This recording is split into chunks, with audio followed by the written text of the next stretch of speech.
The hosts of the Swine Brothers show are not role models. They're not even human. They're complete monsters. The Swine Brothers show is dumb, crude, thoughtless, ugly, sexist, self-destructive, foolish, and a crime against humanity. Some of the things they do would cause a person to get hurt, expelled, arrested, possibly deported. The fact they blatantly ripped this off from another source should be an indicator of their shameless depravity. This extreme in bad taste will offend anyone with a working brain, so listener discretion is advised. If you're still here, welcome to the sewer of the internet.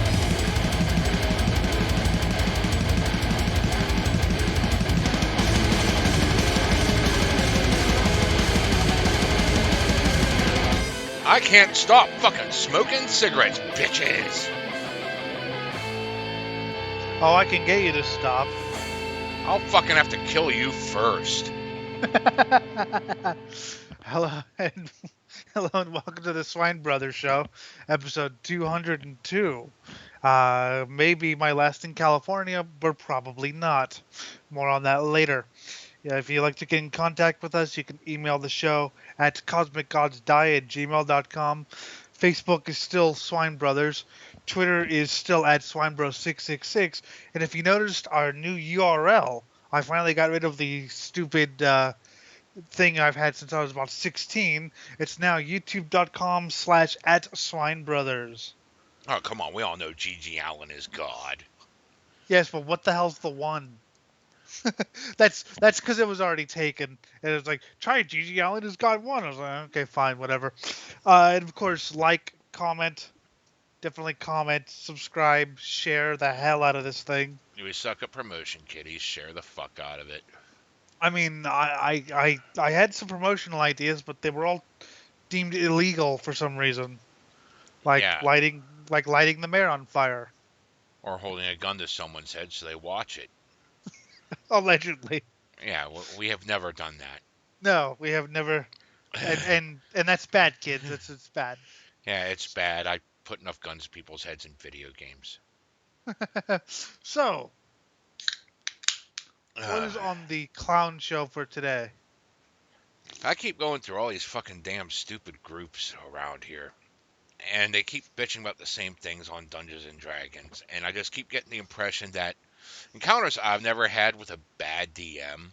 I've had inexperienced ones. I've had, newbies and shit, and it's never actually been a bad encounter, but I keep seeing these things come up, and it's like the bitching is purely from this perspective of people that just suck as a DM crying that the players are being players.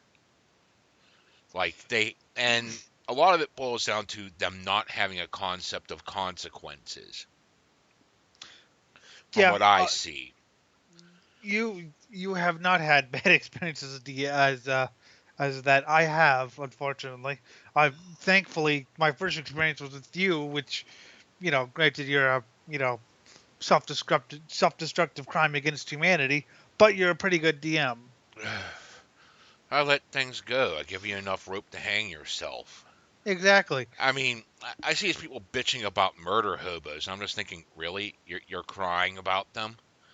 Like, murder hobos are a gift from the gods to any DM. Including if you worship one in real life, that real life god you're worshiping is giving you murder hobos. They are a gift because they write so much of the campaign for you. I mean, I see these people sitting there, it's like, okay, that's kind of unimaginative where you say, well, the town guards are like, all level 20 retired adventurers and blah, blah, blah. The captains of the guards and shit. It's like, that's boring. What you gotta do is give them the consequences. You go and you murder a fucking shopkeep to steal their stuff. Well, where is the shop? Ask yourself this. Where is that shop? Is it out in the middle of fucking nowhere where that is the only person around and no one is going to hear any noise coming from there? No one's going to be concerned about the combat. No one's going to witness the combat, hear anything, screaming alarms, any of that. There's no way for them to fucking hear anything, see anything, do anything. The first step is that anyone in the shop is going to react. Yes. Okay, so and depending upon how well liked the shopkeeper is, the town could turn against him, or more than likely they like the shopkeeper because he's still in business all this long. They're Yes. going to help him in whatever way they can. If they're weaklings, they're going to run and get the guards. And where are the guard patrols for all this? Because, unless you're stealthily poisoning the guy, there's going to be a sound. And it's going to resonate. It's a distinct sound. Metal going against something or bludgeoning, something like that. It definitely sounds like there's a kerfuffle. Screaming. Mm-hmm. Help me! Ah! Oh, Fire if you really want to be overkill. yeah. There's shit that happens.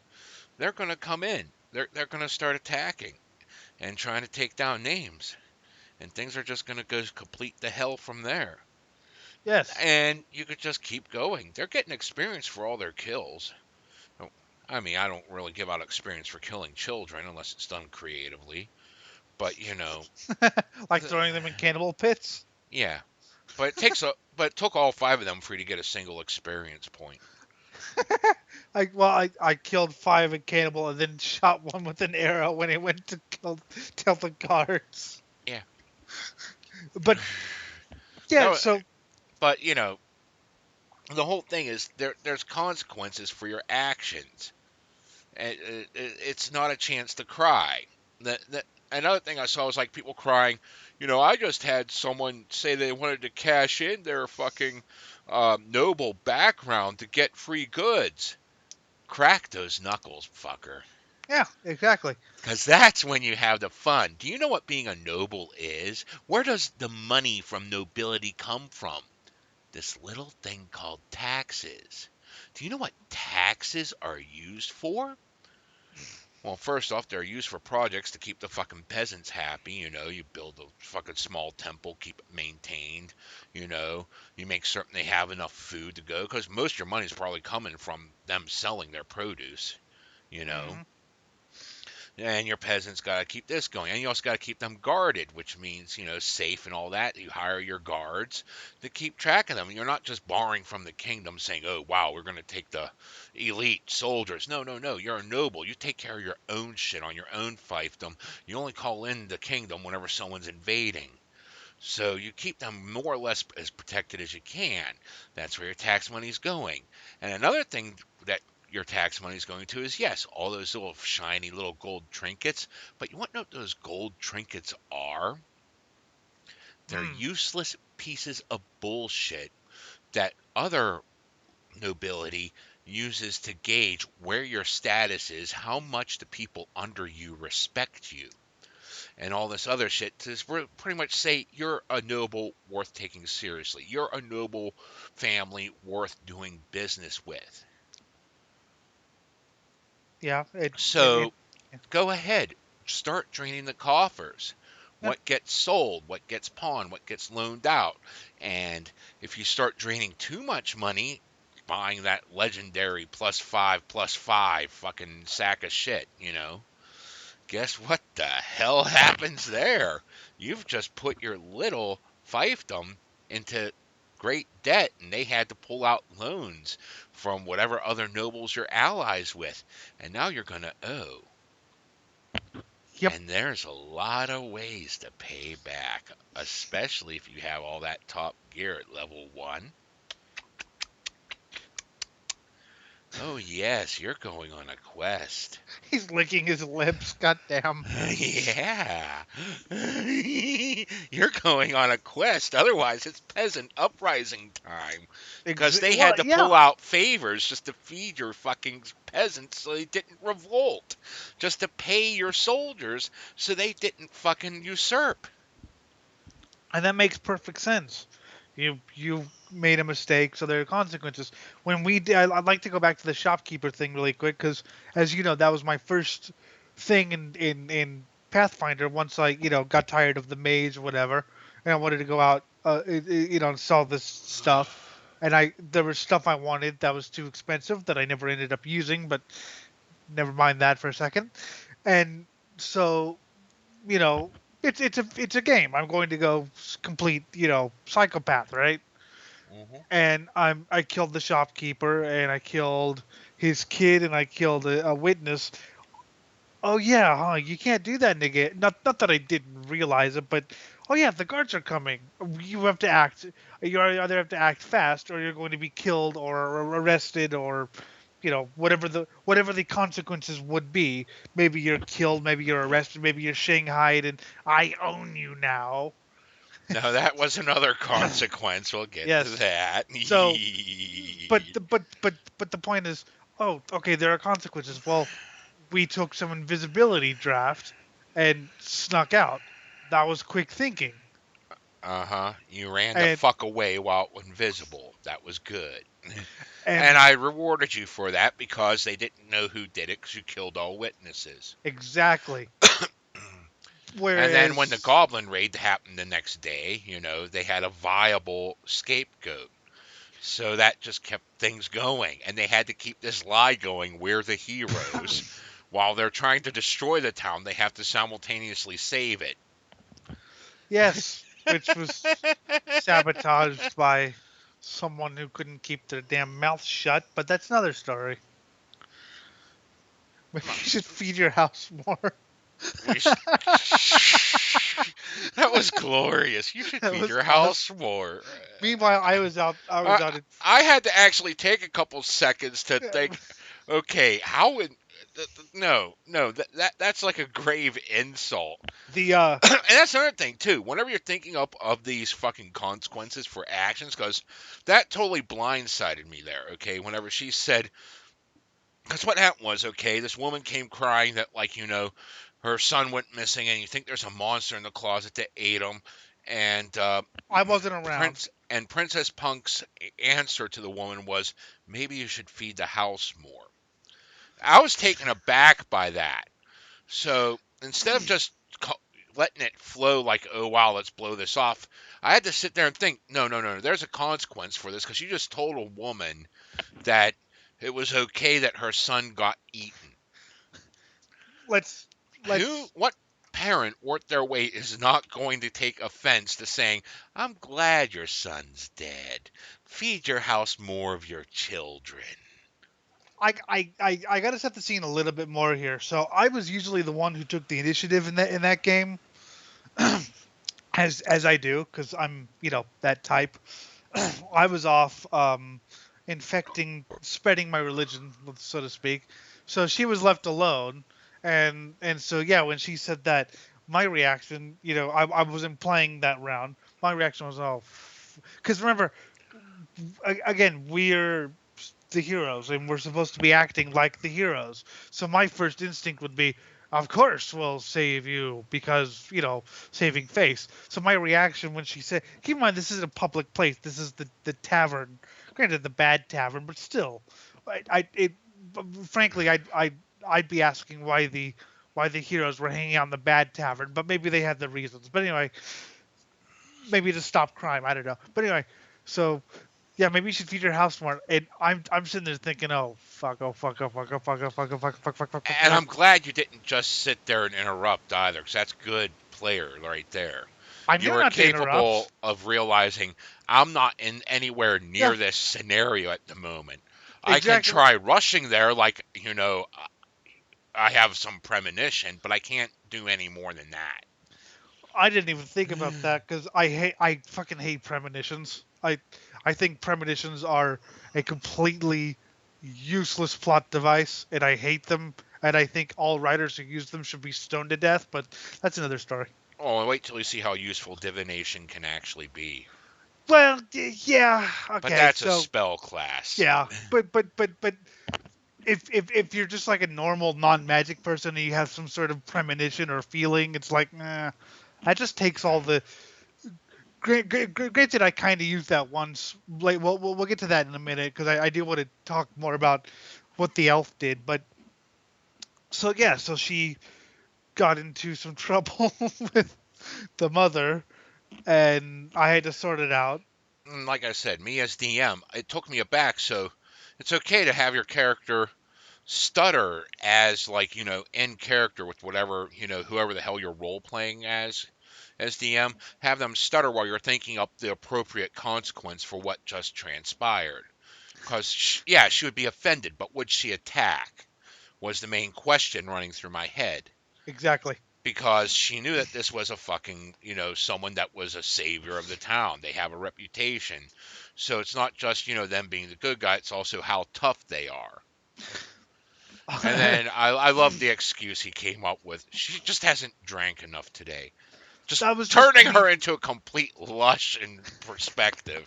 So That this was is just now how the town's viewing her. that was just me going.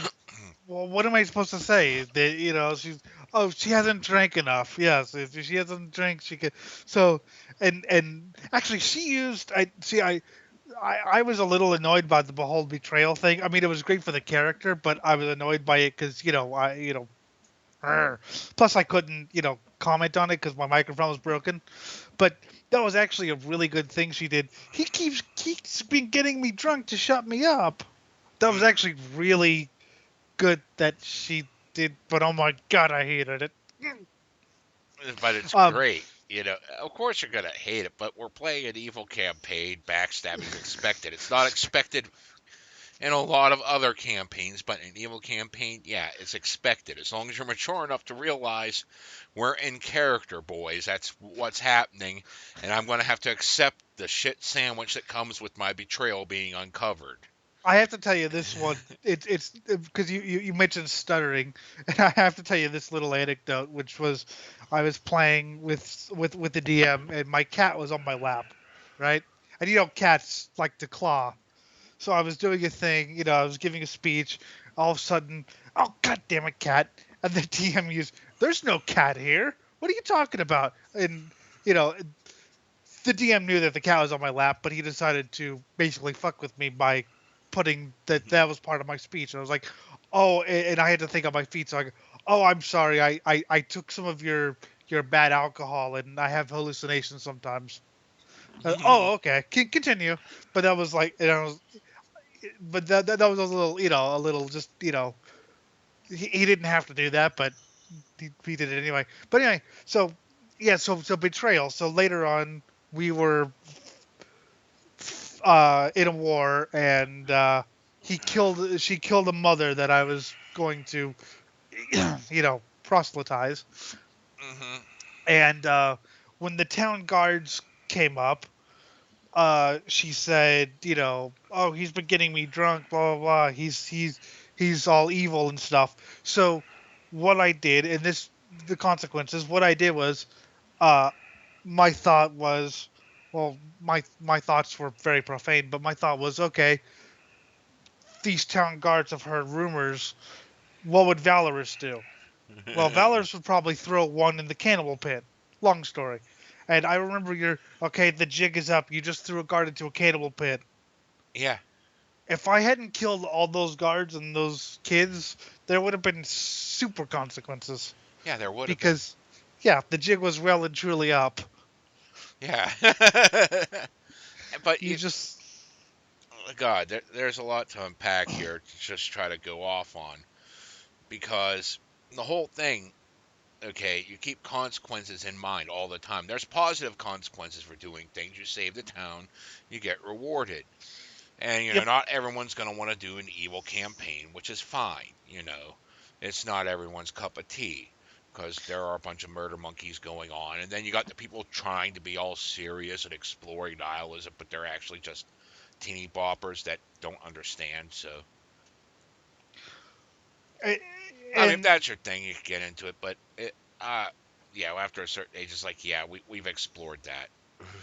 and consequences, of course, can also be mitigated by roll of the dice. Rejoice, we're enslaved now. I was totally expecting a fight. Like I was ready and willing for a fight, and rolling 3 Oh, natural I 20s. had the entire tribe statted, because after your first betrayal, well, after your first campaign, I knew what you were going to think. Backstabbing was always an option, so I statted every allied settlement you ever went to. So just for just for context here, so we killed our first tribe with rockets because that's what we do if we're me. The first, Um, no. You have to paint the scene correctly. The opening salvo was fired into the whelping pen. oh, the You whelping pen. destroyed. Your first move was to completely slaughter the future generation. All the infants and children are dead with your opening salvo of fireworks. Then you went to work on the adults. Well, she gave me the idea. What was it? Oh, whelping pen. It'd be a shame if something happened to it. Okay. So then we did that, and we reduced everything to unrecognizable char. So we claimed that uh, the settlement was attacked, and we were accepted. Anyway, we had to go fight an ogre, I believe it was. Hmm. But the thing is, we liked the ogre, and we liked the daughter, even though she couldn't write poetry. Think Vogon, but worse. Um, at least Yeah. that's how I like to. At least that's how I like to picture it. So anyway, so they said, "Well, do me a favor, enslave your tribe for us." So I was thinking, sweet, but I was also thinking, this is not going to go down well. Imagine hearing that you're enslaved. So we natural 20'd our way into their good graces. Three So in a fucking row. Because wait I for was it. going. Oh, God. So we get back, right? We after what, like, we get back and we meet the chief elder or whatever, or the spokesperson, whoever it was. What happened? Well, we really liked him, and guess what? You're slaves now. What? Yeah, you're enslaved. Three in a row, like I said, three natural 20s in a row, and your comment, how does this happen? I And had I the was, entire village statted. I was waiting for a yep, bloodbath. me too. I was like, this is not going to be pretty. But so there would have been consequences if I but hadn't gotten. but you see, I play with like the critical success. Yeah. Not everyone's going to do that. And the thing is, it's all about best possible outcome. Uh-huh. And the way I pictured it, this is a goblin tribe that you're talking to. You're goblins, and they're used to being pushed around and shit. But we're enslaved now. Okay, well, some of them, the first batch would have thought, okay, we're fucked. Then more persuasion. Yep, we're enslaved. And it's like, oh shit, are they really that tough? Okay, I'm gonna back down now. Then the third batch, yeah, okay, fuck this bitch, fuck everyone, you picked the wrong person. We're fucked. I like the game just after, where they basically did whatever we said Hmm. because we were their messengers basically. But so again, there are consequences for good as well as bad. Again, not that I know much about good consequences. And even me playing with, and rule of thumb here, whenever you're playing critical success and critical failure with skill checks, it's Hmm. always the best possible and worst possible outcome. It's not like they just mythically, rewrite the entire world around that role. Because you got to sit there and think what is realistically the best outcome. And Yep. sometimes, even on a natural 20, the best outcome is the person's going to hesitate and let you have a surprise round in combat because they're still coming at you, you know? Yeah. It's not going to be automatically pacification or whatever. Yeah. You just take them a little bit aback and they've got, like, advantage or fucking their flank considered flat-footed or whatever, Yep. because you bullshitted them good enough to make them stop for a second before, well, fuck you. Yep. So yeah, that's one thing. Consequence, I mean, and yeah, again, not that I know much about good consequences, but I know a lot about bad consequences. How many jugs do you want? Do you want to for personal use, or do you want to poison a water supply? Arr, A arr, zero plan. I had to arr. actually feed him a half-baked plan on the spot just so it would click well in my own mind. Yeah. Well. I mean, didn't force him to do it. I just said you might want this. With Flack. the NPCs that he was dealing with because he went to the scumbag part of town, figure out how to get into the water supply. And You might need this thing of disguise. That, Okay, I'll that buy that and go onward and drink the thing and sneak up and oops, I'm found out. Framed the wrong person because I asked him who the hell he's disguising himself as. I don't know, someone. So I did a bullshit roll out of the people he knew, and he just happened to pick the city administrator's steed, I, aka Elf. I should have picked one of the people, like, one of the dead companions I killed. Wait, I thought he died. Oh my god, it's a Hmm. ghost. But so yes, it tried to poison the water supply in broad daylight with no plan. So what were the consequences? He awakens the next day and can't move because a cold person was cast on him. And then the gnome city administrator lifted her skirt and dropped her breeches and pissed on his face to wake him up and screamed, "I own you now." What happened? You motherfucker! Yeah, my sweet, sweet Damio. How dare you? How dare you? You were the only one missing. You were the only one I couldn't account for. Therefore, I know it was you. I own you. All the bribes I had to pay and blah blah. She went But on and on. It was great, and now he had to do the quest. He had to continue the fight, and that's another thing. Okay, you, whenever you initiate combat against your players because they're being a murder hobo or doing anything else, one of the things I like to do, you know, in a normal campaign is not kill them. Okay, my players aren't dead. They're captured now, and they stand trial, stripped of their gear, wearing anti-magic equipment so they can't cast spells or anything. They're brought before, they get their trial, they get their say, I role play that all out. Then the verdict comes in, you're guilty. The punishment is I'll let you choose. You either accept the death penalty and die, or you go on this suicide mission for us that we really need done. And the suicide mission just happens to be the campaign, mostly as I had written it, just a few rewrites that now they're forced to do it. yes, getting well.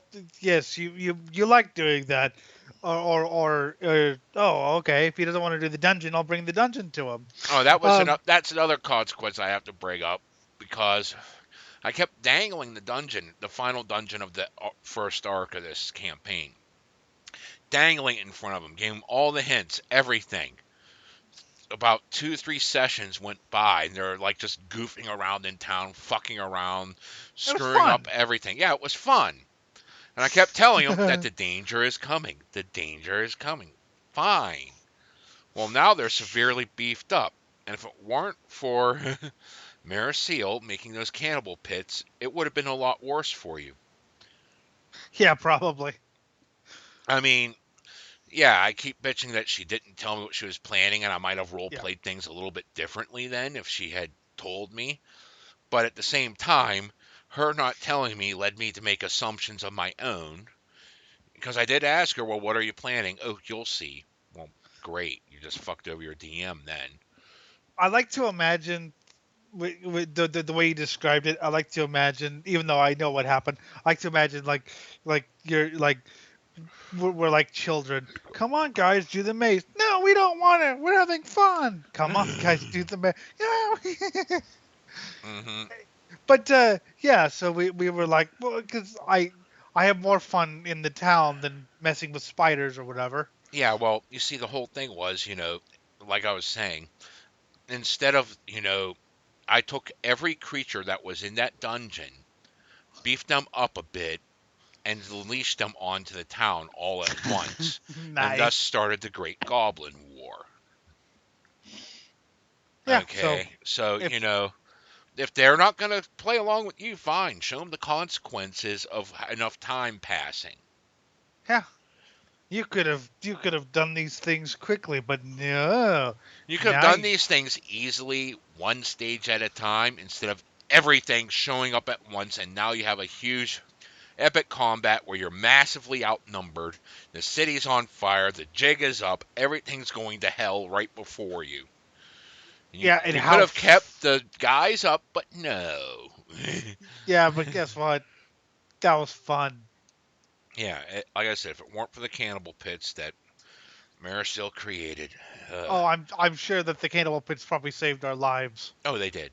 They did. But That halved the army right there and scattered the rest into more manageable numbers. also, one of my favorite was Valorous, or I'm sorry, Black Metal, asking Damiel after like he saved his life. So we're even now, right? Nowhere even close. He framed a man for poisoning a water supply Well, of a yeah, major city, one where he's known and his role is known, and you soiled his name, and many, many bribes had to be paid just to exactly. keep him out of trouble for what you did.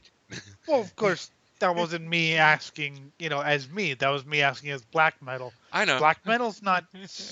He has some human interaction problems. Let's put it that way. Hmm. Because he's trying to fit in with humans to outbreed them, but he has some interesting ideas of what human interaction is. Exactly. Because he's not sane. Or that bright. Regardless of what his intelligence score says, he's not that bright. I,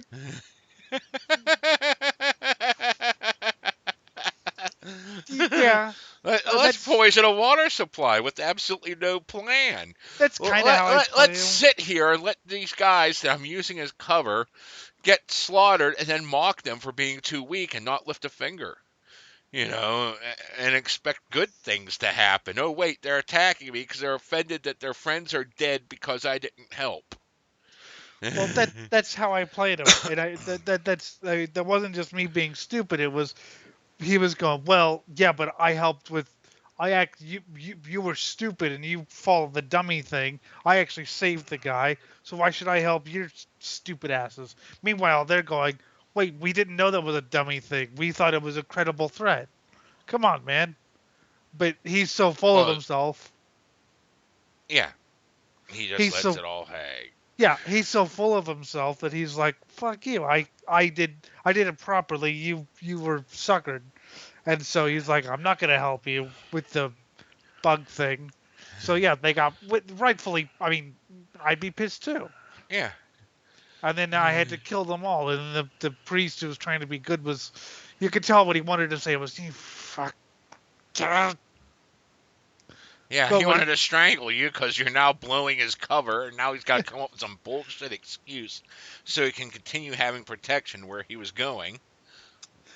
what was it that you were saying that Fidget was saying? At first she was like, "Man, I wish we had two. Like, I wish we had Sarah Scumfuck and Black Metal." And now he's going, "Well, Black Metal's annoying, but Sarah's worse." Yeah, I'm glad we don't. I'm glad I only have to put up with him. Dear God, she sold out. What? What? What? Uh, We resurrected a Cyclops, an undead Cyclops, to inhabit the body of someone we were trying to save, and that was bad. yep, that was good. That was Yeah. Well, I mean, It was good as it. hilarious. It's like, oh well, you've doomed the kingdom now. Enjoy. But if you remember my reaction, even I was like, "We did what? Hmm. We can do this?" Yeah, it was great. But so yeah, that's I mean, And now you're selling souls on the black market. and have mind control powers. Uh huh. And I'm a dragon occasionally. All our friends could be dragons. Yeah, you cast a spell, but she's I got s- it innate now. yes, but I still liked Octavia. What's the holdup? Turn into a dragon for me. Yeah, we're all dragons now. Enjoy. Ah! Oh God! By the way, I'm a dragon. Oh, that was Pathfinder Kingmaker taught me more about alignments because I played Jim's thing, so I did kind of what's naturally, but alignments were never really explained to me, like other than okay, you're chaotic evil or whatever. And I kind of looked it up a little bit, but playing Pathfinder Kingmaker really actually explained to me, sort of like someone sitting down and but that game really explained to me, which is Now, an awesome game. and You should all play it now. a lot of people get tripped up over alignments, and let me just tell you this: on the lawful chaotic scale, lawfuls care about society over the individual, and chaotics care about the individual over society. Hmm. Yep. Good tends to favor helping others above yourself. They're willing to put a little bit of self sacrifice into it just to help others. Whereas evil is self centered. It's not always, well, you're evil, so you don't want to save the world or anything. Because you're. No, no, no, no, no. Evil's going to want to save the world. Sit there and think about what evil objectives are. They're self centered. If the world blows up, then how am I going to get all that gold? How am I going to murder my kill count? How am I going to fucking take over the kingdom?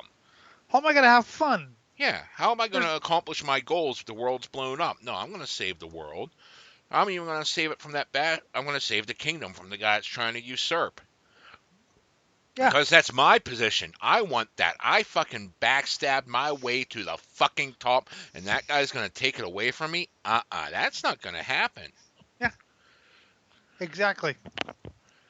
I used to say you're the wrong kind of evil, but yeah, so yeah, that's yeah. If the world gets destroyed, how am I going to get whatever it is? Or if my goal is nothing other than just pure fun, well, dead doesn't. You don't really have fun if you're dead, I unless mean, you're a if you're zombie. undead, fine, you know. Yeah, yeah, but But then, you know, you could be destroyed. If the world ends, then you're destroyed, and that means your undead is dead, dead. exactly. Even your undead's dead. Yeah, they're deader than dead. They're dead, dead. Dead. I Completely like that. destroyed. Yeah. But so again, so you wouldn't. But like I said, I remember asking you questions, and you were going, "Why are you asking such stupid questions?" And I explained to you the DMs I've had, and you're like, "Jesus fuck, man." Oh God, yeah. Because I, evil can be friends with good. How the hell do you think cities operate with an evil contingent in it?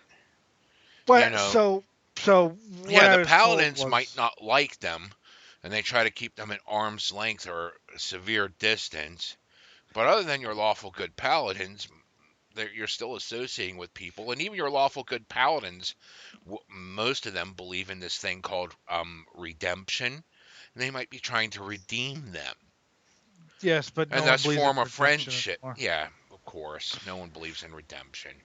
But That's because we let yuppies get the fucking mouthpiece of everything, let me and set the scene for you, just for people who haven't watched earlier episodes, because I've talked about this. Was I've had DMs tell me, well, you can, kind of cohabit, like you can work with evil, like to manage a city or whatever.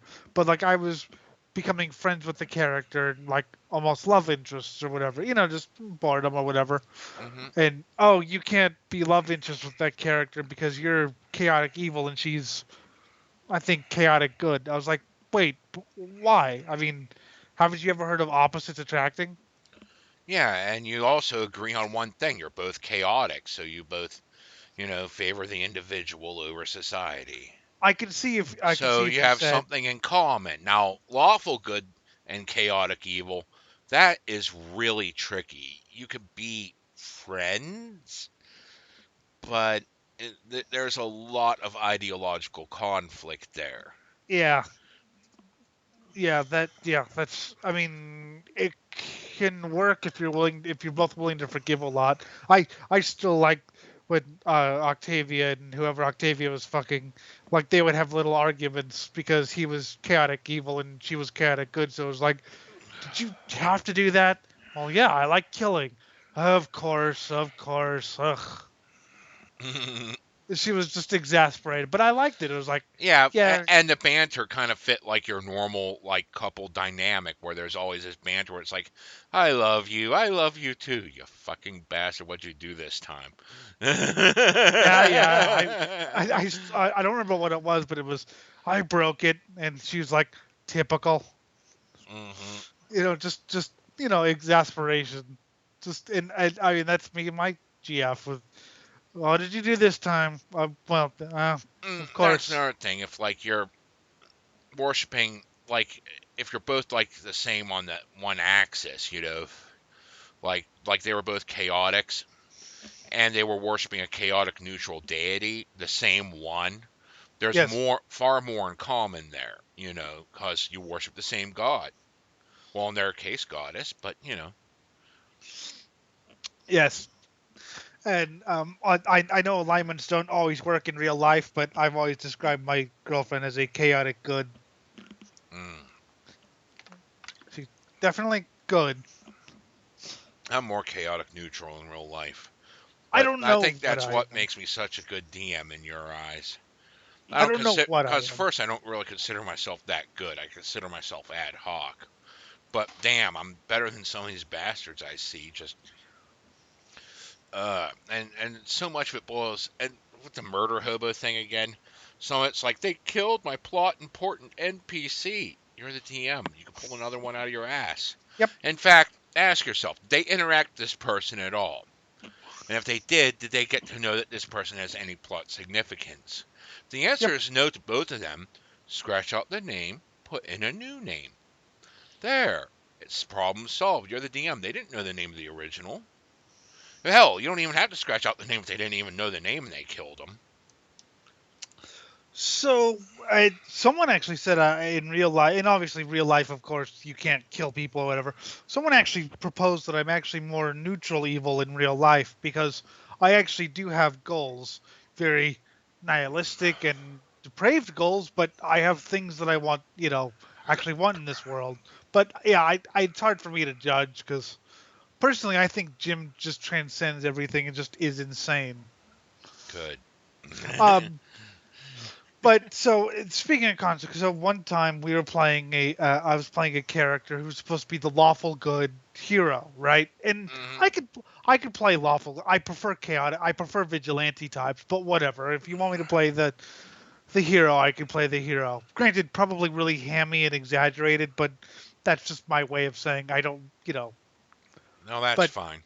Mhm. so I was playing and making everyone laugh and really I'm come to save the day. Just it was fun. Anyway, we get to a thing and I was bitten by I think it was a vampire and I Mhm. saw a baby.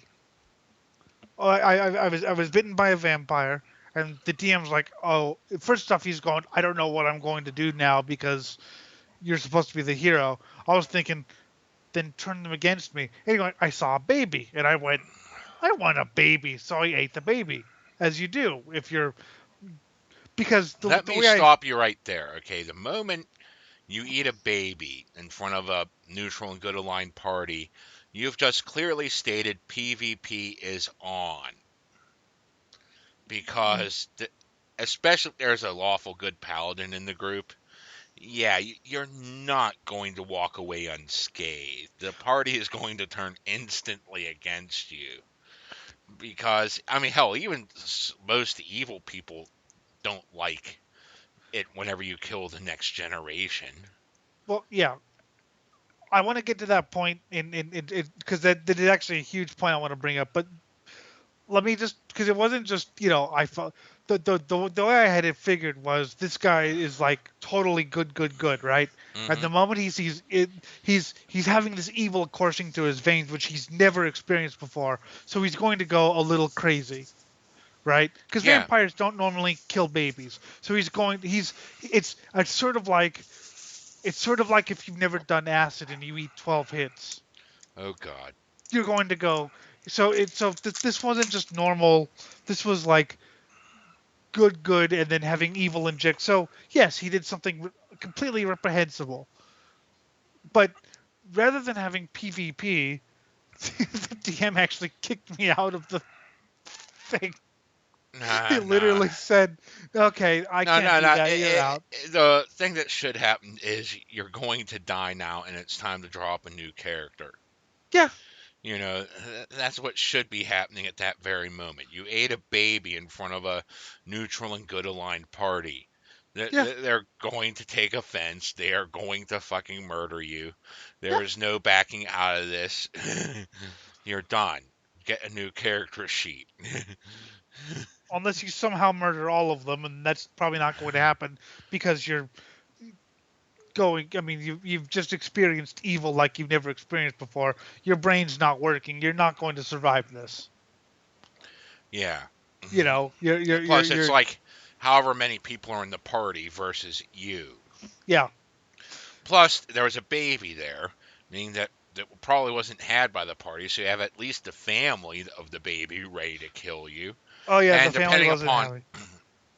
depending upon where you are, well, small settlement, large settlement, fucking metropolis, there's a lot more people are. Even the evil bastards Yep. gonna be like, oh yeah, let's shank this bastard, get us some reward money. Well, plus I'm a freaking vampire now, Hmm. so that's even more of incentive to kill me. He ate a baby, but also he's gonna come for our blood. So Yeah. so yeah, so that but rather than he actually kicked me and everyone was explaining to him how it should go. No, I he actually said, I can't deal with it, man. He ate a baby. I can't deal with it. That's an evil act from an evil person. The vampire is evil, so therefore evil. Evil Well, happened, and you treat evil in kind. exactly, and I even explained to him, well, the reason I wasn't just that I woke up one day and said, granted, I kind of phrased that story as such to make it sound cool before, but it wasn't, it was, well, okay, he's experiencing evil like he's never experienced before. He's not like, if you were bitten by a vampire, Jim, you'd be like, okay, I need blood now. I'll Hmm. go find some random person who nobody will miss. This guy was so altruistic. He didn't know, like, he basically, he became an animal. Hmm. You know, it was That's the so way you rationalize it in your head, and to me, that deserves an applaud for good role play there. yeah, Like the he guy was going and saying, it's like, I need blood, and there's something defenseless there that has blood. yeah, Chomp. Oh my yeah, God, he ate a baby. Kill him. exactly, exactly. But this guy was already having doubts of, I don't know if we can play because you're a vampire now. I'm like, wait, but there's so my girlfriend played and she got bitten by a vampire and she became a vampire and she managed to cover it up for a couple days because we were out on a quest. So she was like, so she feigned illness, you know, so she didn't have to see the sun or whatever. Yeah. Which I wanted to do it like the old ones where you could do 12 hours and then you had to go, but I was overruled because everyone's a prick. Yes, everyone's a prick because they go against me. Anyway, but her cover was blown, so she started, biting people in her thing, and she actually got half the tribe converted to vampires, and so half the party warred against the other half. That's great role It play was there. Oh Oh, God. that was awesome. Oh, that was and there were a couple NPCs, but most of them were people. Like, oh shit, I'm a vampire now. Sorry, you're gonna have to be bitten now. Well, fuck you. You're not gonna bite me. Yeah. That was I loved. I wish you were there, man. That was you needed to see that. That would have been awesome. Yeah. But yeah, so that I mean, so yeah, it wasn't like I said, it wasn't like I woke up one day and decided to eat a baby. I mean, I do that all the time, but Yeah. Well, it was he's insane. yeah. But rather than doing, I mean, I like what, fuck, sorry, I like what you said. Everyone's going to be after you, even if you hadn't, even if you weren't a vampire because you just killed a baby. Yeah. He became a pussy, and that was really annoying. So those are the type of people, or like I said, the person you can't be with this person. They're good and you're evil. I was like, wait, but I'm with good people all the time. I've dated like super hardcore Christians, Yeah. But and but you see, there's things you agree on. There's just different layers to how relationships, friendships, and all that work. Just like in real life. I mean, fuck. I mean, I'm certain Stalin and all these other guys had like actual friends, not just kiss asses, but they might have killed them. Here's here's a question for everyone who's a friend of mine. Do you agree with like half of what I propose for, because I have plans for laws and shit, and have ways I think this world could be a better place. Do you agree with half of my plans? No. Exactly. But I mean I hate you, but I fucking hate you too. It's yeah, great. go die. I mean, I talked to I was telling my GF, I think people need to be less moral and less uptight about about everything. And basically, if we were cruder and if we insulted everyone equally, this world would be a happier place. And other friends look at me like I'm fucking like I'm insane. Like what? You want more insults? But I believe that insults are a way of saying, we're all equal here. We're all equally worthless. So let's just, It's not just that. There's also, I've said it before in multiple episodes, insults between friends are just them picking apart your actual weaknesses, and it's up to you whether you want to do something about it or if it's one of those quirks they're just going to have to accept. hmm I still like when he said he didn't like Michael Jackson as a kid. That's because you woke up one too many times with his glove up your shorts. Yeah, yeah, that's yeah. Ooh! I can't. S- I don't like his music. yes. Well, speaking of music, Yes.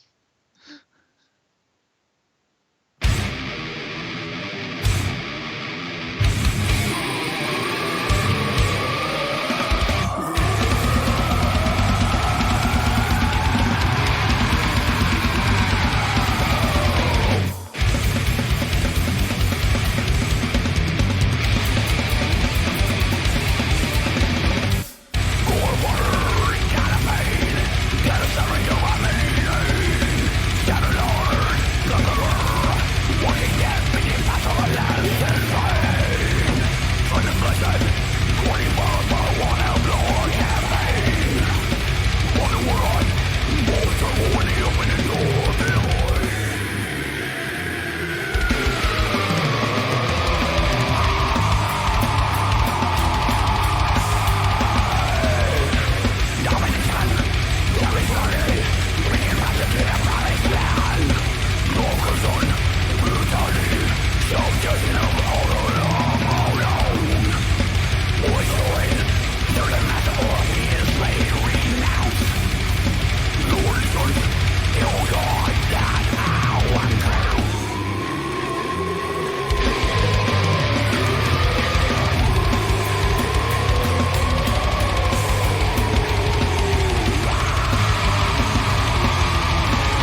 Okay. That was a good soundbite. Gotta get the good sample in. They're good with those samples, I gotta say. What was the first song?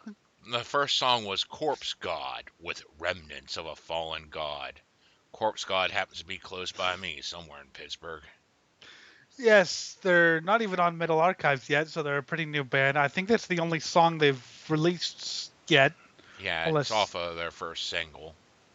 yes, good band, shows potential. So it'll be interesting to see what they. I think it was what Leprosy one guy's from, but there's like 18 bands named Leprosy. Yeah, well, I've actually found the Leprosy from Pittsburgh. Mm. They're back together, by the way. Oh, cool. I didn't know. Yeah, I'll send you links and shit. Yeah, it's funny if you. There's a lot of great bands around the Pittsburgh, Washington area, California. You know. Yeah, that's awesome. Hmm. The next song was Pit Lord with Gallery of Skewered Swine. Going thematic here. Title track off their second album, which was released recently.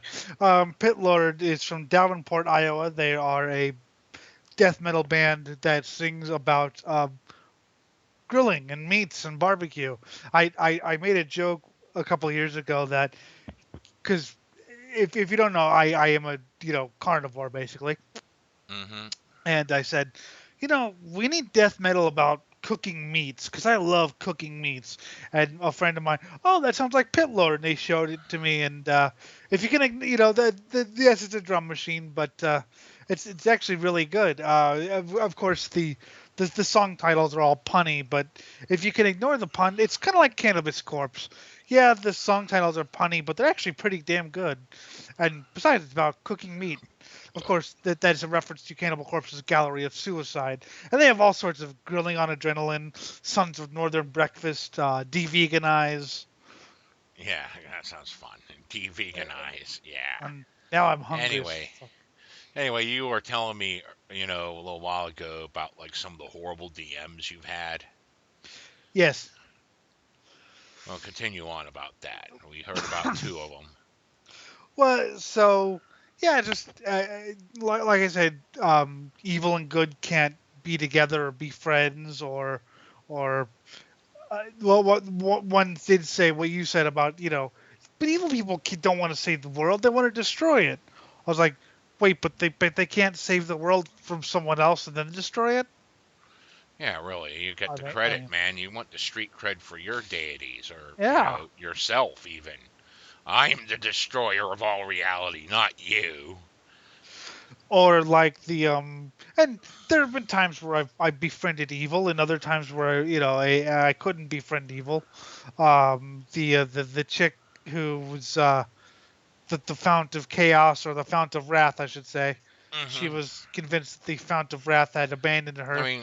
That's one of the things I love about evil is, good has kind of an they do good guys go to war with other good guys sometimes, Yep. but like they have more cause to try to come to a peaceful resolution, where evil is all, and they seldom get into like major conflicts unless it's an actual war for between nations. But evil, oh god, like they could just turn on each other in a heartbeat, and Yep. that there's always the wrong kind of evil. I'm evil, As but you're Yeah. the wrong kind of evil, so I have to kill you. I also have to say really quick. So you were talking about good and evil kind of getting along. One time, um, I was captured as you know, and I was forced to go on a quest with a lawful good paladin. Okay, Uh huh. this was in the script because we made this because the guy was like, well, you have one of them one of my friends wanted to be a paladin just to see what it would be like, and he's like, okay, well that's a little annoying, but you know what?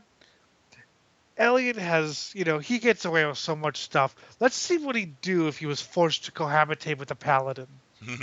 So pretty much, the we fast traveled a lot, but we didn't because a lot of it was me and the paladin trading barbs at each other. The second I'm free, I'm going to rip out your spine and feed it to you. Oh, really?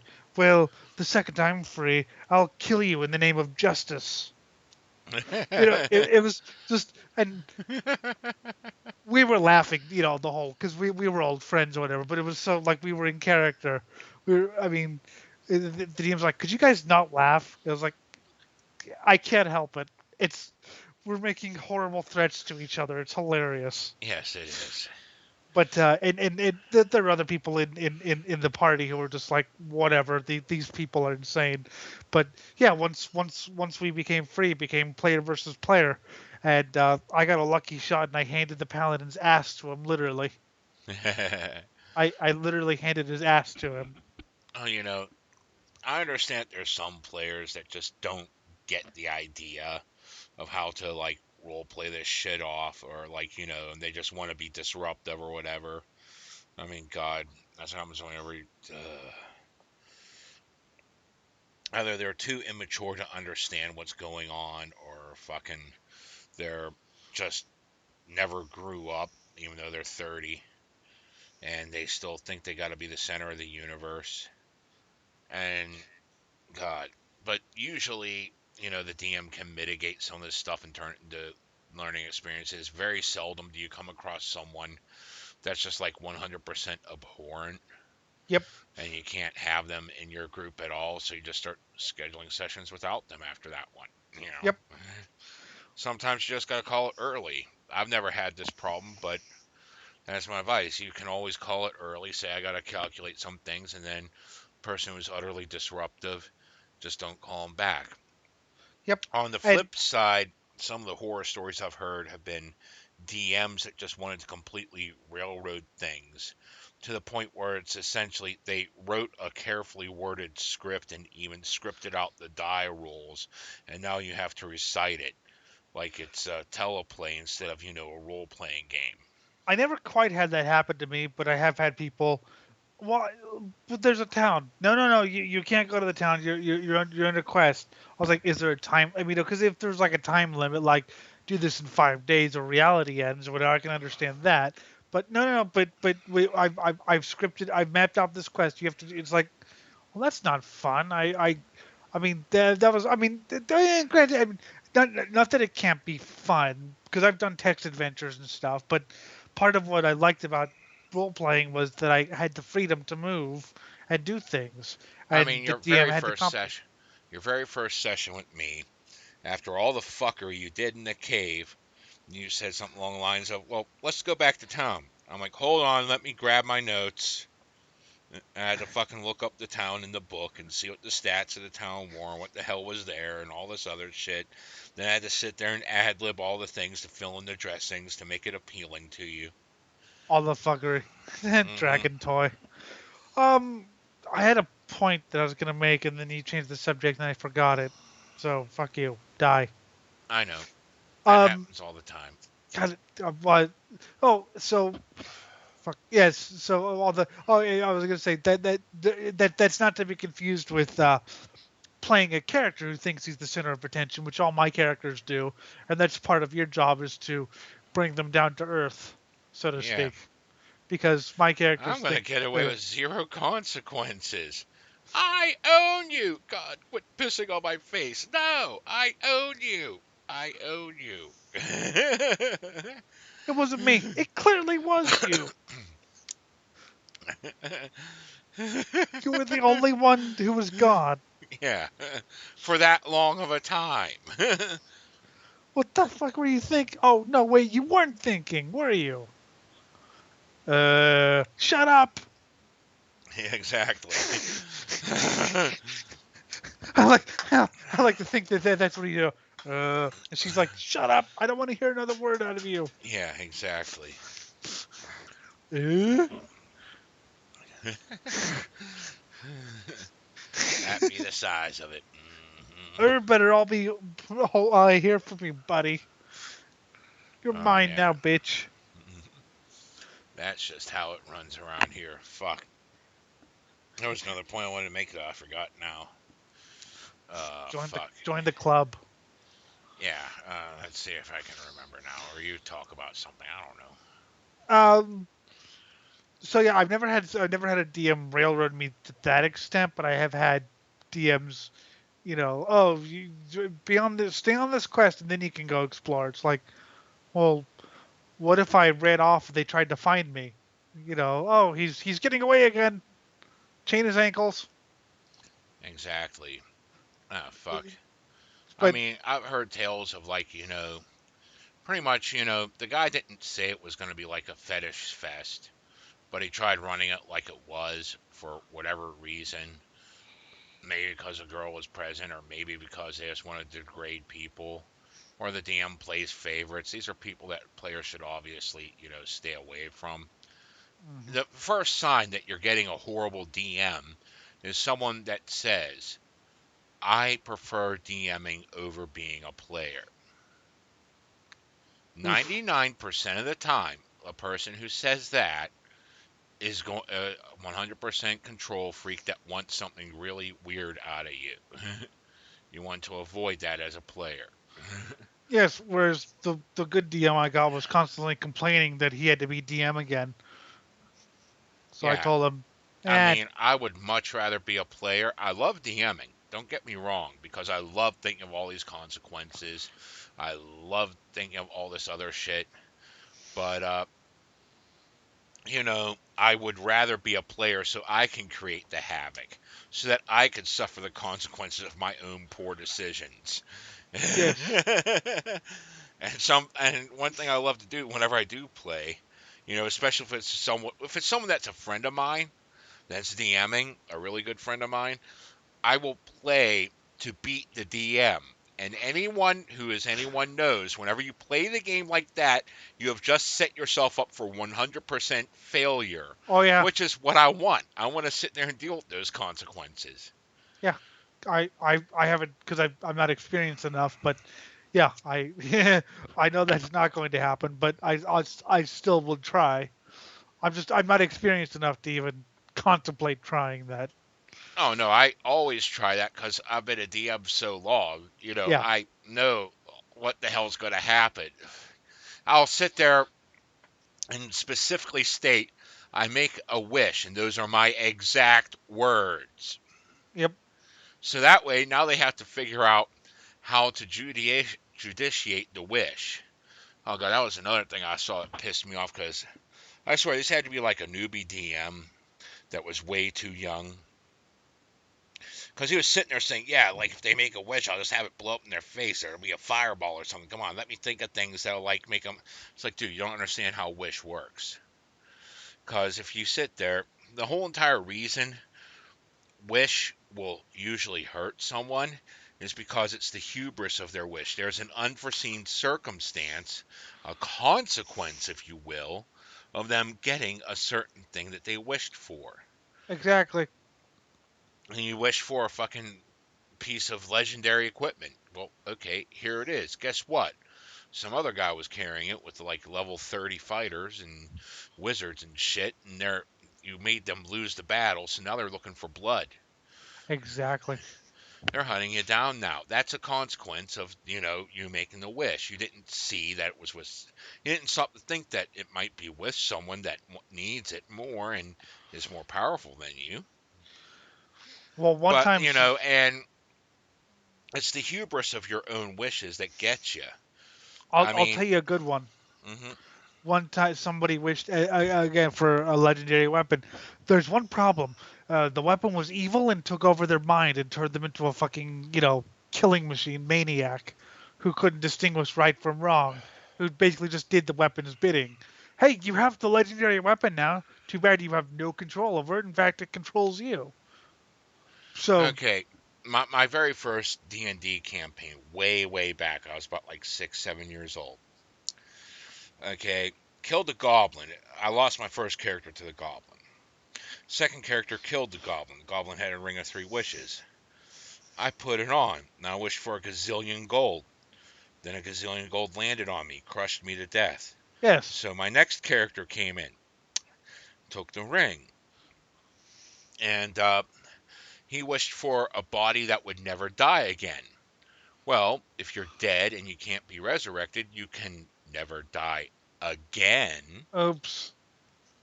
So I sat there, my little self sat there. I'm going to outsmart the DM. I'm going to finally get my wish.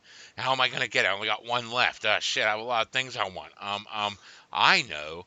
I'll wish for infinite wishes. I wish for infinite wishes. I wish for infinite wishes.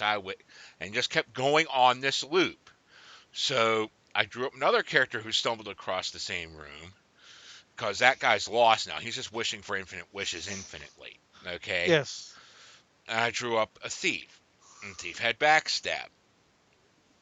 And so I backstabbed my old character, try to get the ring off him, thinking there's infinite wishes on it now, so I should have, or at least a dozen or so. Come on.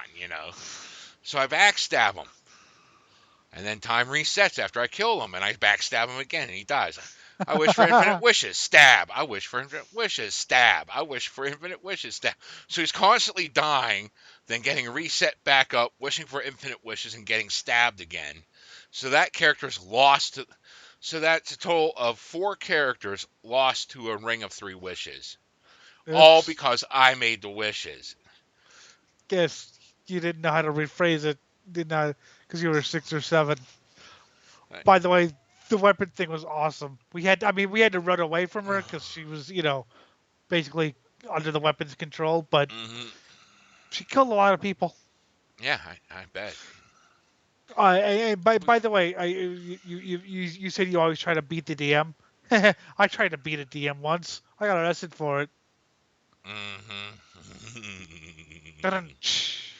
Yeah. Anyway, but yeah, you have to think on your feet, and you can't just you know And it's always railroad. okay to say, I gotta sit here and think about this for a moment.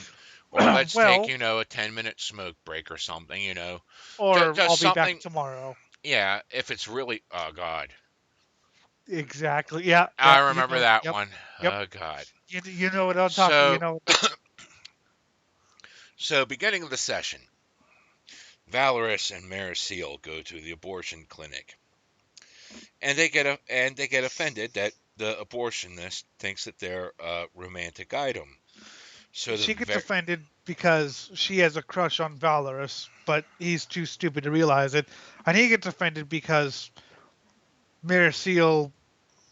I don't know why he's offended, but he's offended for some reason. The yeah, voices command and he obeys.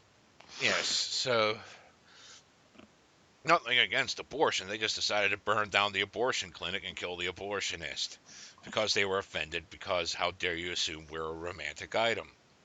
Yes. So there's a fire going on in that side of town. They do some other chaos. They get to the other side of town. They visit the local apothecary, which happens to be a local poison smith. God, this is so stupid.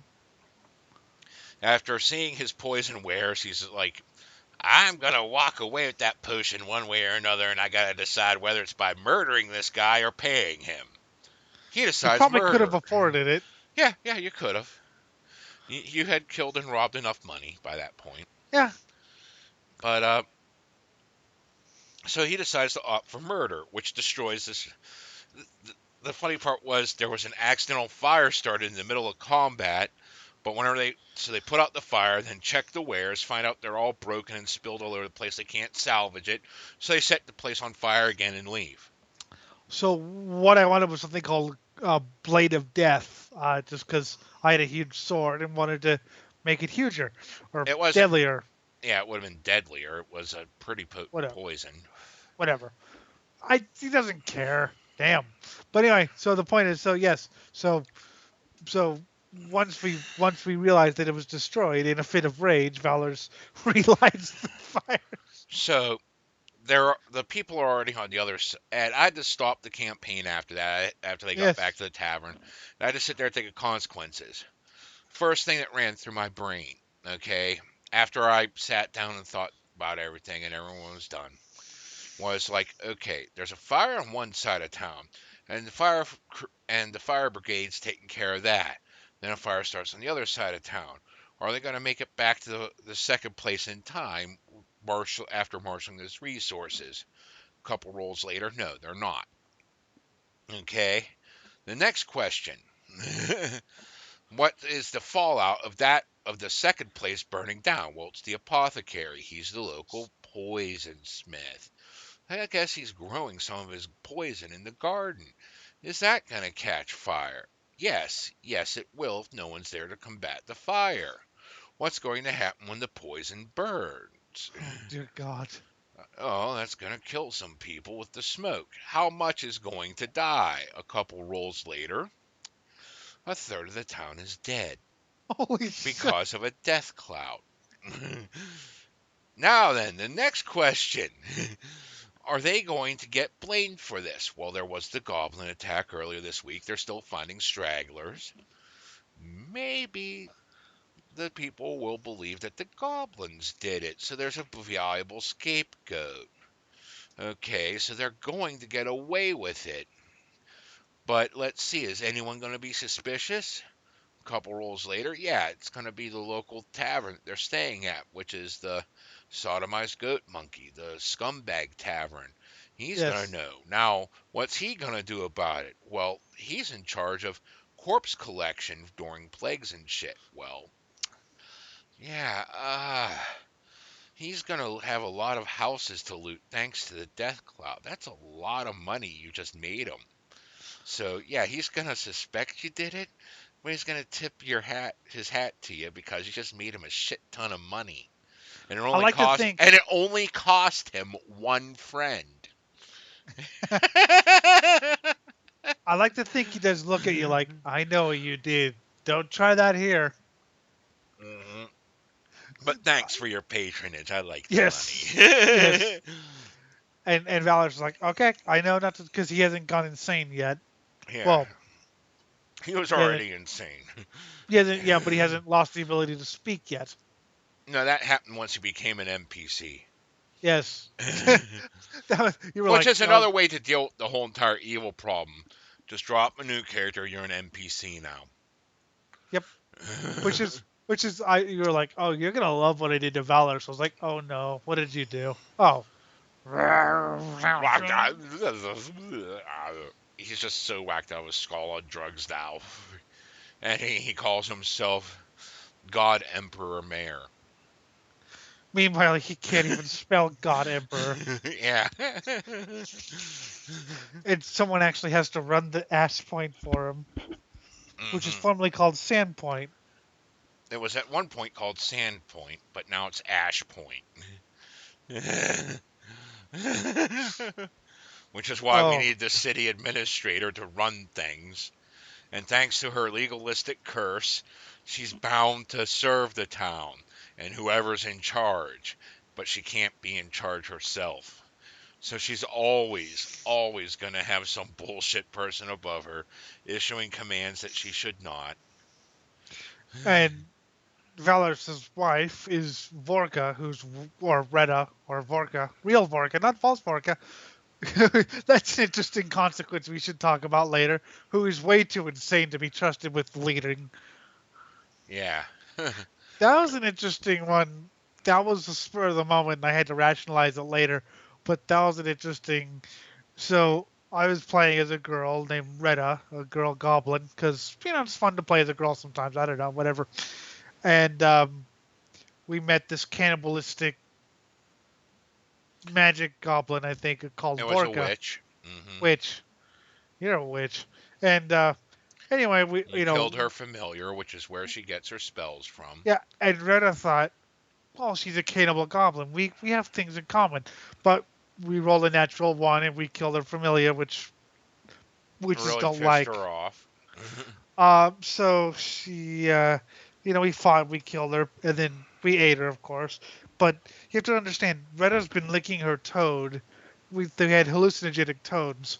And I love Jim saying, well, after 3 toads, whatever, I don't even remember what powers it gave, those wear off, but you can still trip. We were like, ask if I care about the powers.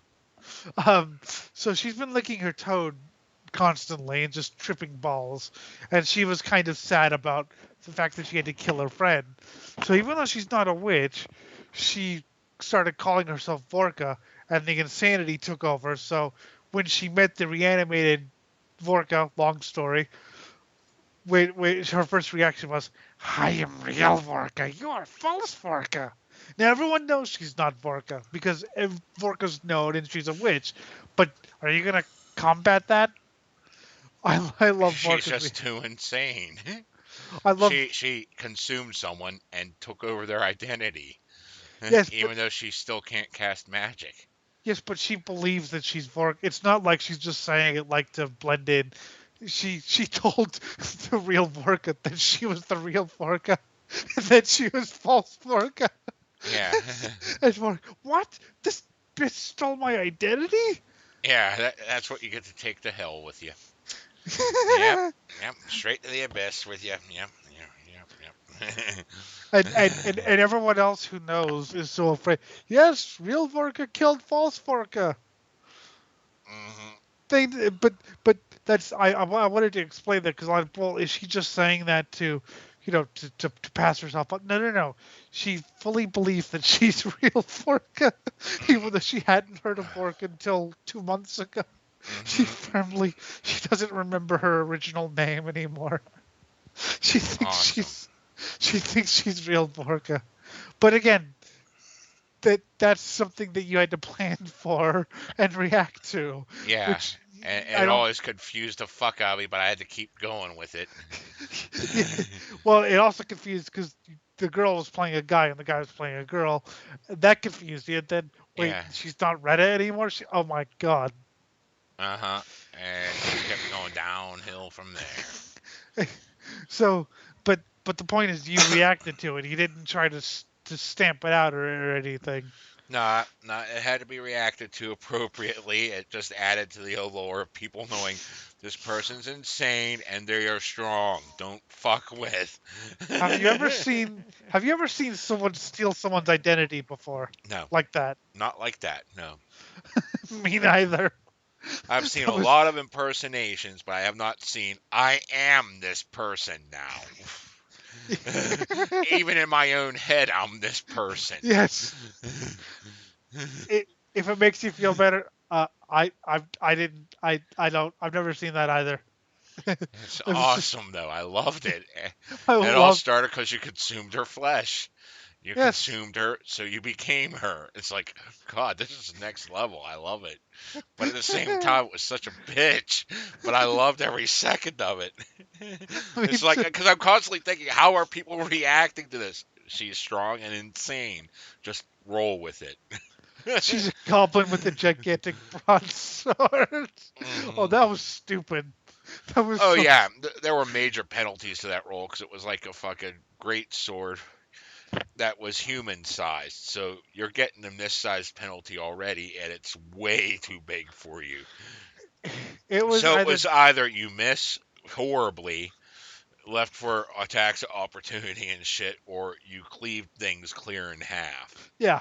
There was no middle ground there. Yeah. But again, so you know, I even I'd never seen anything like that, and I came up with it just out of my pure insanity.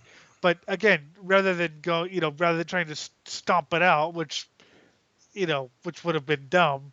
Okay, well, what's going on here? Even though I'm confused who's who and reality's unfolding it on itself again. Yeah. You gotta sit here and just roll. You gotta ad hoc way, so much. Because, okay, there was a thing that happened during whenever I was a player. Okay. Now, we had worked up good. We were sent out by a kingdom to Uh go huh. kill vampires at this other kingdom, and it was a nation run by vampires. So we get to the first town. We're making good with the vampire lord, and we're starting to run our own little scams, and we start up our own. It was a brothel, brewery, drug lab. Okay, all wrapped into one.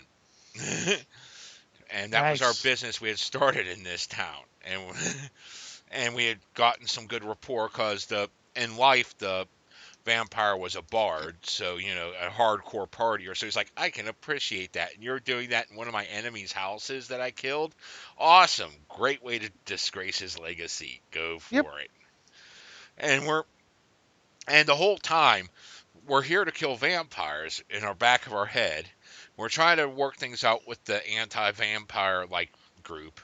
The group of people trying to usurp the vampires, and we don't trust them entirely, but we're still doing things for them because we're supposed to kill the vampires because the other country wanted us to kill vampires. And the one guy's even a criminal that was uh, forced to do so. He was forcefully conscripted into this. Gotta So love it. this is going on, and we had sat there and we worked out a way to backstab everyone to further our own goals. And one of the things we did to prove ourselves to the vampire resistance was we broke into the vampire lord's castle during daylight hours, Yeah. stole his coffin. No, not daylight. It was at night while he was out doing his thing. We stole his coffin and gave it to them. Nice. So, anyone sitting there, alarm bells ringing off. Oh my God! Yeah, we did piss that many people off. He was in. He didn't know who did it initially, but part of our ruse to keep him busy while we were stealing it was to invite him over and have the slave who was actually running the whole shebang and came up with the plan, you know, show him some, uh, revelry and, fine Yeah. dining and here. And what he did was he alchemically transformed a pig into a beautiful maiden and gave it humanist blood. So that way, we didn't kill anyone. He just drank blood from a pig and didn't know it. Ha ha. But Nice. So, but the problem with that was we had invited him in our home, so now he's allowed in now. Yes. And we came back and we're talking about the plan, how we're going to backstab everyone, come out on top no matter what the hell happens. And who shows up but the vampire just right after we talked about backstabbing him? And the guy that was completely drugged out of his skull, the man on the couch who was once such a great vampire slayer and is now addicted to his own product, Nice. screams, "Vampire!" So we all just lunged out and killed him quick. And the whole thing was, at the time, we were content with this setup where we were just going to keep trying to do things for him. We didn't want to kill him. But the fact he showed up in our home made us think, okay, the DM's tired of this scenario and they want us to move on to the next adventure. She's thinking that she's going to get the chance to gloat over us. She was not expecting us to kill him. We didn't want to kill him, but we did so because we thought that's what the DM wanted. So even if the players are playing to do what they think the DM wants, they will still often do Yes. the exact opposite. This is what Yes. the DM wants. No, I didn't want that, dear God. And we didn't want it. But, it happened, so we all just rolled with it and, off to the next adventure. Well, let me tell you, we're talking about consequences. So I was playing a game that we're developing. I'm in touch with the developer who wants us to test the limits of this game because it's pretty new. It's a let's say it's a more adult oriented, basically horror porn, mind control, cult, whatever. Anyway, a cult's after us. Me and my Hmm. girlfriend who are in playing a couple in a game. So what do I do? Well, the cult's after us, and they're after one of they're after us. So my character sells out his girlfriend, which is my real life girlfriend, right? Sells Yeah. her out completely, and she's going, wow, that's So they brainwash her and get her into the cult or whatever. So the developer, who's it's not really DMing, but yeah, we'll call it DMing, whatever.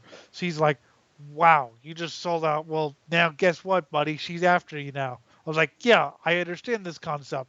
That's, you know, that was the whole point. Like, okay, you were a coward, so you sold out the one you love. Now the one you love's a devout cultist and is after you. Not for revenge. She loves that she's a cultist now, 'cause she has to. But you know, she wants you to experience it as maybe a little torture for being a backstabbing son of a bitch. Yeah, just a But little. yeah, still, but Just a few nights of, dear God, just kill me. No.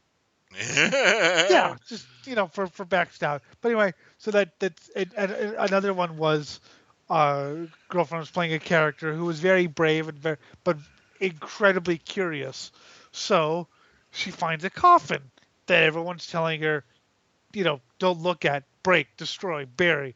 Well, her character's curiosity gets the better of her and opens. Guess what? A vampire goddess comes out.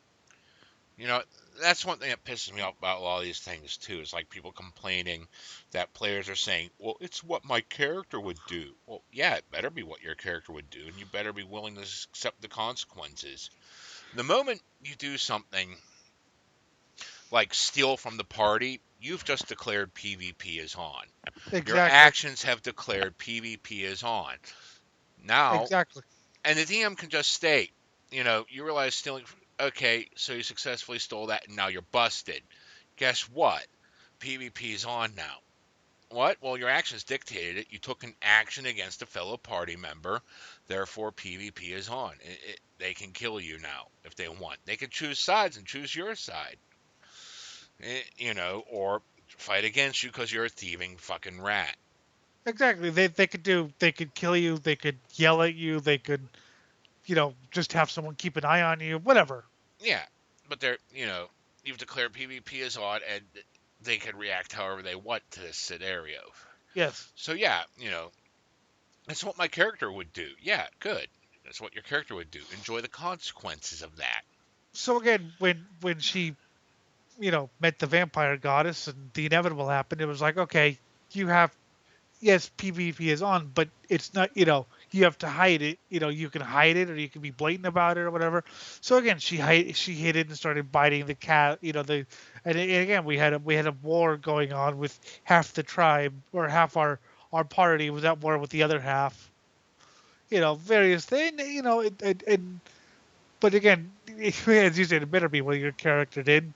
And my characters are usually insane. And completely idiotic on top of that. Let's Hey, listen to something that's good, not idiotic. okay.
All right, that first one was Blasphemy with Blasphemous Attack. That's off the Gods of War album. That was actually the first Blasphemy I ever heard. In the I'd heard the name Blasphemy before, but I never actually heard them. And we were listening to, I was in the truck, and we were listening to a guy named Ian Christie's show on Liquid Metal, Bloody Roots, and my dad was in the truck with me, and he was like, "They're not saying real lyrics." He couldn't believe that there was actually real lyrics coming out of that guy's mouth. Oh, that's beautiful. It's always a wake up call. People that haven't got the ears, to pick up on some of the words. And Yeah. then there's people that intentionally do it so horrible you can't make it out. Well, Anyway, it's probably be whatever projects I do. oh god, we still gotta do that one thing. Yeah. Anyway, the next one was sadistic execution with agonizing the dead. Off of the Magus. And again, if you like what you hear, buy these albums. Yeah, we're giving you the information. Go look it up on the internet because you're already there, listening to And us. and Blasphemy has like 50,000 versions of both albums. You should probably just buy everything Blasphemy has, by the way. They're Hmm. awesome. Yeah, that's awesome. Anyway, there was one thing I was remembered seeing like earlier, like last week or so, and that was someone was mentioning how they had to do this thing to correct their plot because the players resurrected a plot important death. This guy had to die for the plot. And my first question is, why are the players there? If this, because the moment you get players involved, things are going to go wrong. Your plot Well, is yeah. going anything the more specific your plot is, the more things the players can do to make it go off the rails. You have to be able to compensate for that. Especially if you're going ultra specific, because now there's different consequences you got to think of, different fallout, different ways you got to exposition and all this other shit to get things going. It's better to just try to go as vague as possible, include some references here and there if you need to get specific about a few things. But other than that, yeah, it's kind of just like you uncover things if you can, and if you don't, oh well.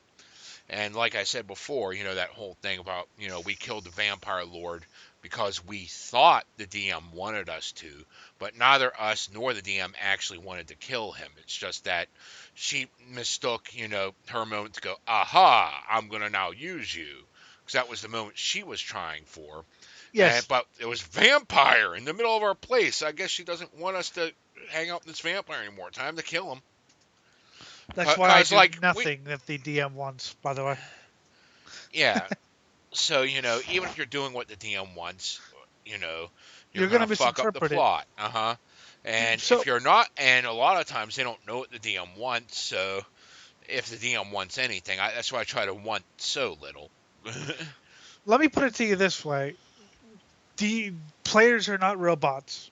Players are going to do what players do, regardless of whether it's what the DM wants or what doesn't. Players are going to do what they think is calls for at that moment in time. They're not robots. We're not. It's not just going to be yes. I guess I better. And also, we're not mind readers. Uh-huh. We And, don't. and the situation in question, okay? You know, the players came up and decided to resurrect the plot important death. They used like Breath of Life to bring them back so it was within one I do round. that. I have done that. So, but the thing here is, why did you have the death? If they had to see the death for the plot, why'd you have it so close that they could run up and do that? Because they're using that spell. Either A, they're especially if it's because they were so low level they didn't know actual resurrection yet, or raised dead even. They had to use that instead. You know, that means you should have just had them a little bit farther off so they couldn't use it because that's within one round. Yeah. You know, one round of death, you could sprout them up again. Well, make it a round away if they had to see it. But it's better to just have the death happen and then, like, their soul's now in a fucking gem, So now they can't be raised till you get the gem back, or, this gem might have been sold by now, so now you can't get it back. But now your plot important death has happened away from the players. Anything that needs to happen for your plot, if it's something the players can interact with, they're going to fuck with it any way Yeah. they see fit. I So know I try to would. do things away from the players, and then they get informed later. They see the corpse and it can't be raised, and oh my god, what the hell's going on here? and you can leave the details, after the fact, of how they're going to deduce what to do next with the corpse, or maybe it was Well, supposed to piss them off. you've done that before, and my reaction is always, "Oh, God damn it, Jim! I wanted to have fun with it." Yeah, well, it's important to the plot. Yeah, well, your plot can suck my ass. Wait, when did I do that? Well, I can't remember specifics, but sometimes you've had some plot things that maybe I wanted to mess around with or whatever, but they happen off It screen or was, they happen oh yeah, the things that happen off screen. Yeah, that. whatever whatever it was. But I can't remember specifics. But you've told me some things where I'm like, oh, I would have liked to have messed around with that or messed it up, but it happened off screen or it happened too long ago. Or you were in the other side of the town, so you couldn't have done that. And my reaction is the same. Screw you, Jim. But then I just move Uh-huh. on and move on. So yeah, I can't remember specifics because I've done a lot of we've done a lot of bizarre things. There was another thing, where someone was like sitting there saying, I'm going to fudge the characters' roles because they have to make this skill check in order for the plot to progress. Why are you hiding plot behind skill checks? It's good to That's hide dumb. lore, good to hide clues behind skill checks, things to make things easier for the players, but something essential to the plot, that should never be hidden behind a skill check. The skill check can make the plot progress another way, an easier way, a divergent way, give them an alternate way of solving a problem, but it should never be where you hide the plot. Now, I'm reminded of this time whenever I was playing. It was with one of the church groups my sister goes to, and I was playing with them, and the DM was complete noob to DM. Okay, now to his credit, he let us fail the skill checks and shit, and he let us destroy the undead that we were supposed to uncurse. They were plot central characters that were supposed to divulge what the hell we were actually supposed to be doing here. Okay? Mm. So, to his credit, that he let us derail the plot that far, but he was too new to realize that he should have had a backup means to do this. You know, like some sort of relic or something we found on their corpses, which would dictate that we can now read the damn hieroglyphs to say what we should have done and what the hell the quest was all actually about. Uh-huh. His solution to the problem was, after we destroyed them, you get the feeling you did something very wrong. Okay, complete noob mistake. I could forgive that. So I wasted one of my wishes saying, I'm gonna find a wand here that will let me put her back the way she was when she was alive, and that's my exact wording. Because I wasn't pretty much the players knew I had the Ring of Three Wishes, but their characters wouldn't because they realized I wasn't divulging that. Yeah. So they were capable of keeping that separate. So now it's all in his court to like put the plot back on because I didn't want him stumbling. It was obvious he was new. So, I just helped him out there. I gave him a freebie, wasting a wish on it. But yeah, you don't want to hide plot behind skill checks. You don't want to try to. You want to have things loose enough that you have a backup to get everything back on trail if they completely derail it. Well, you've had backups whenever I do. Like, there have been times where I thought, wow, I must have really, screwed the plot over. Oh, wait, no, you have backups or alternate plans or whatever. And half the time, those are just made up on the spot because it's like, I got to think of something here. And, okay, I could do this instead. Because I'm the DM. I control every atom in the universe. You only control yourself. I got to control everything. But because I let.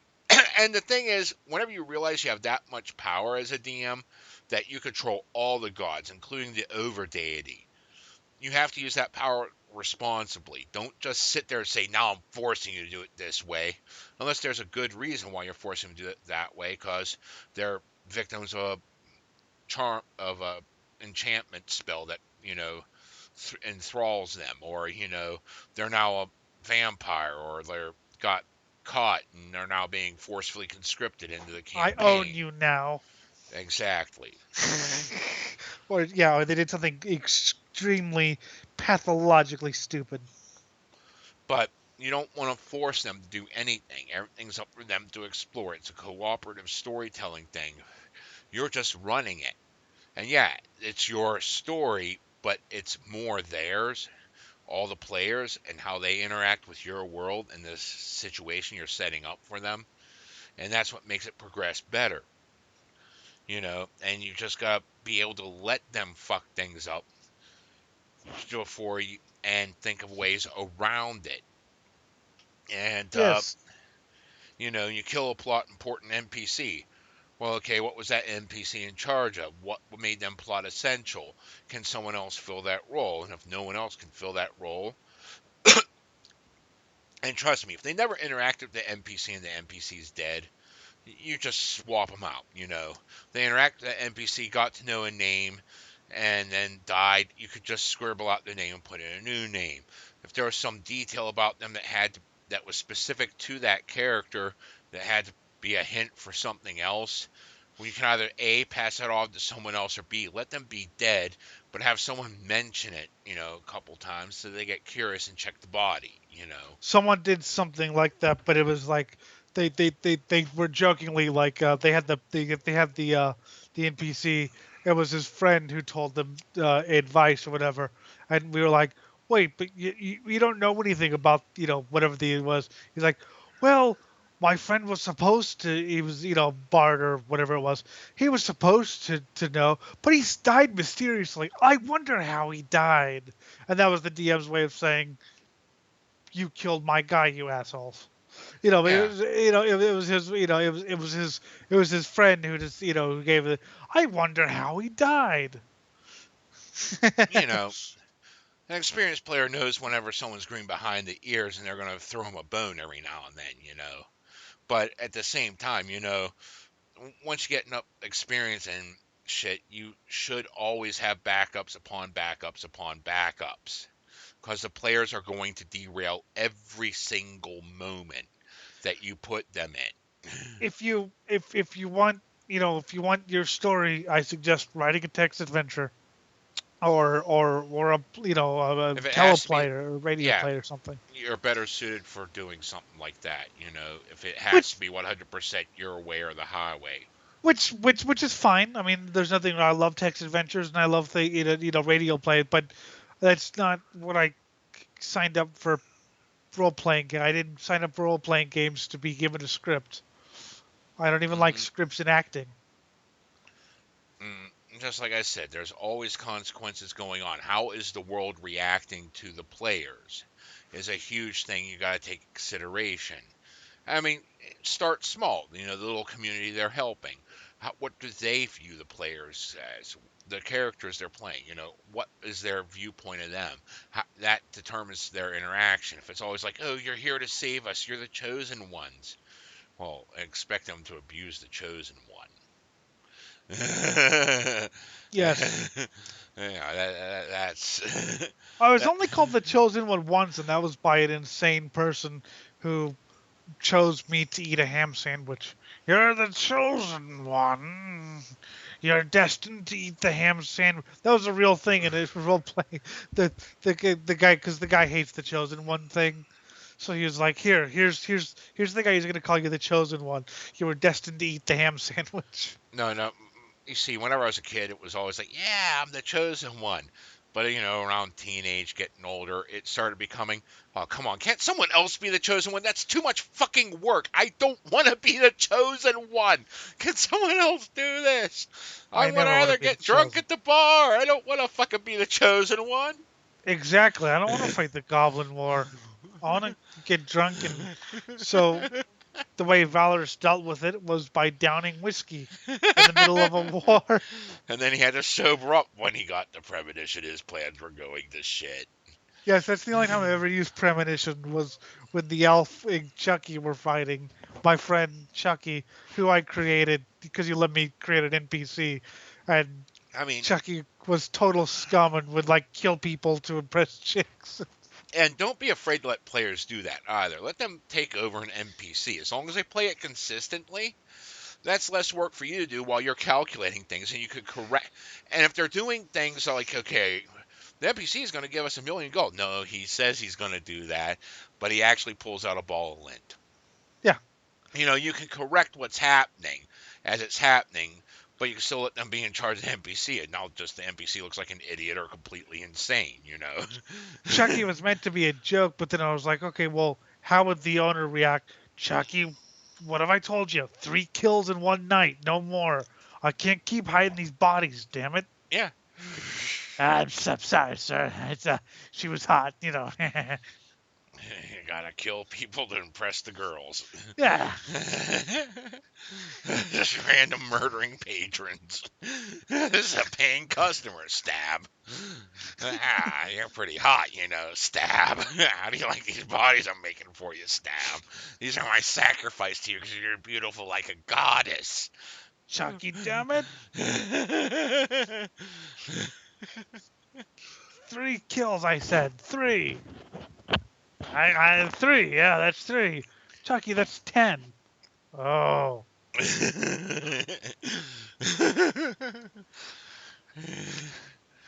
But they're paying customers. That's the worst part. yeah, I know. But again, that was an NPC I created just out of boredom. Like, here's one. Here's a. But I like I just let the. you do that. You let players do that kind of interaction where they take over an NPC, so that you can sit there, go over your notes, figure out what the hell to do, pay attention to what's going on, so you can interject in case they do something really stupid with it, you know, or give them. Oh, I'm gonna give him a fucking, legendary item. No, you're not doing that. I read a DM who hated when players acted out the scenes, and like I like acting out the scenes, like but rather that he wanted like, okay, my player trades witty insults with another player, whereas I had a 10-minute conversation with the DM with an NPC while the DM was fixing something or whatever, and my friend played an NPC, and my character had a 10-minute conversation with him about just life or whatever, and we created a backstory, and the DM. Okay, that. Yeah, that's good shit. I'm gonna write Yeah. that down in my notes while I'm figuring out other shit here, getting the scene set for the next thing. Well, he had someone else about a minute and a half into the backstory. He was like, he stopped us. Okay, one of you write down notes because I'm figuring something out, so I can't really pay attention or whatever. So one of you write down notes to whatever they're saying. Mm-hmm. So they were taking notes as we were like, yeah, it's things are a bit rough at home. That damn giant spider came in and took 3 of my kids again. God damn it! I managed to save them, but the damn spider webs, it was, whatever it was, but yeah, it was just it was filler, and I that's more interesting than hang on, give me a second, don't say anything. It's like, well, we're playing. Let's just have a little conversation. Got a little side plot while I'm trying to calculate all the crazy shit you just did, and what the hell the fallout is from that. Because dear God, there's a lot. God. But like I said, you're the only player I've actually had to stop the session like early because I had to calculate all the damage because too much happened. I'm also the only player who's ever stolen someone's identity like that. Yeah. But again, why not wouldn't just to warn you, not everyone's like Elliot. They're not this whole entire chaotic mess. You gotta fucking sit there and try to pray to God there's another player there that will help rein him in, saying, no, you're doing this stupidly.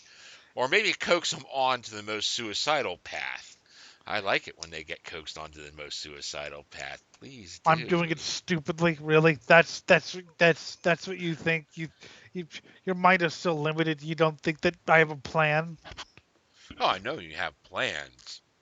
It's please just a stupid continue. plan. Yes, it's a stupid yeah, plan. exactly. But please continue. I could use this. You're giving me more than enough rope. Come on. All I gotta do is pull it taut in your mind. I own you now! My sweet, sweet Damiel, you fucker! It wasn't me. Yeah, right. What? What do you mean it wasn't you? Fuck you! This ain't working on me. Yeah, right? If you're the only one missing. Yeah.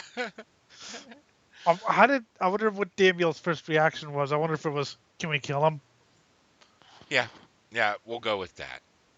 No, you have to work. What do you mean I have to work with him? Well, Well, I own him now. Treat him thusly. I'll say it again. I'll say it again. My favorite part. We're even now, right? No, not even close. That wasn't even a. I didn't even wait. I didn't even have to think for that one. I know you didn't have to think of it, and I also knew that no, they weren't close, but that was something black metal would say. Now, the question is black metal stupid, or is he just trying to learn humanity I in the don't wrong way? care. I'm just gonna say he's stupid because Yeah, that's the viewpoint people are gonna have of him. It doesn't matter if there's this huge hyper plan that we can't fathom. That was pretty fucking stupid. and you know something, Jim? I think you're stupid. Ah, I know it's glorious. Childish reaction. I think you're stupid, Jim. But Exactly. but so yes, not everyone's like me. Not everyone. I do my thing, and I mean, there are players that are as chaotic or more, but it's all rolling with the punches, trying to figure out where the gaps come in.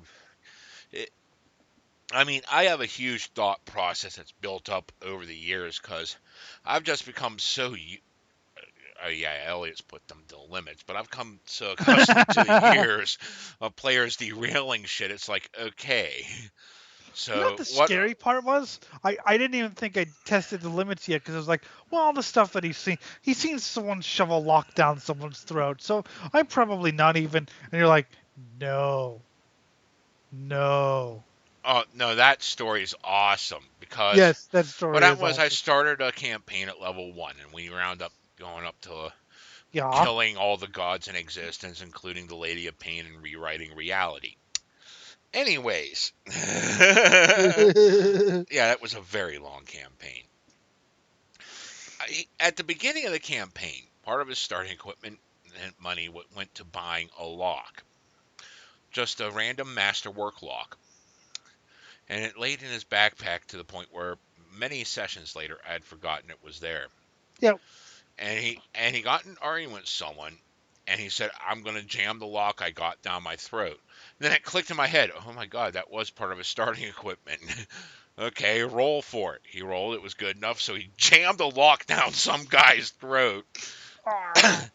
You know, yeah, and that's what I have to say about that. Shut your fucking trap. Come on, tell me what the fuck's wrong now. Tell me.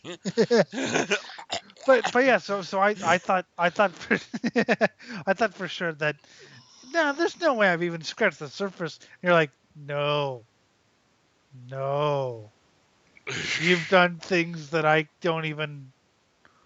Oh, okay. One fire at the one end of town, another fire at the other end of town.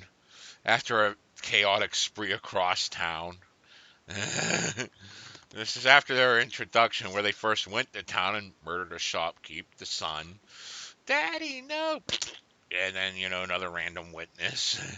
Then the guards started coming in.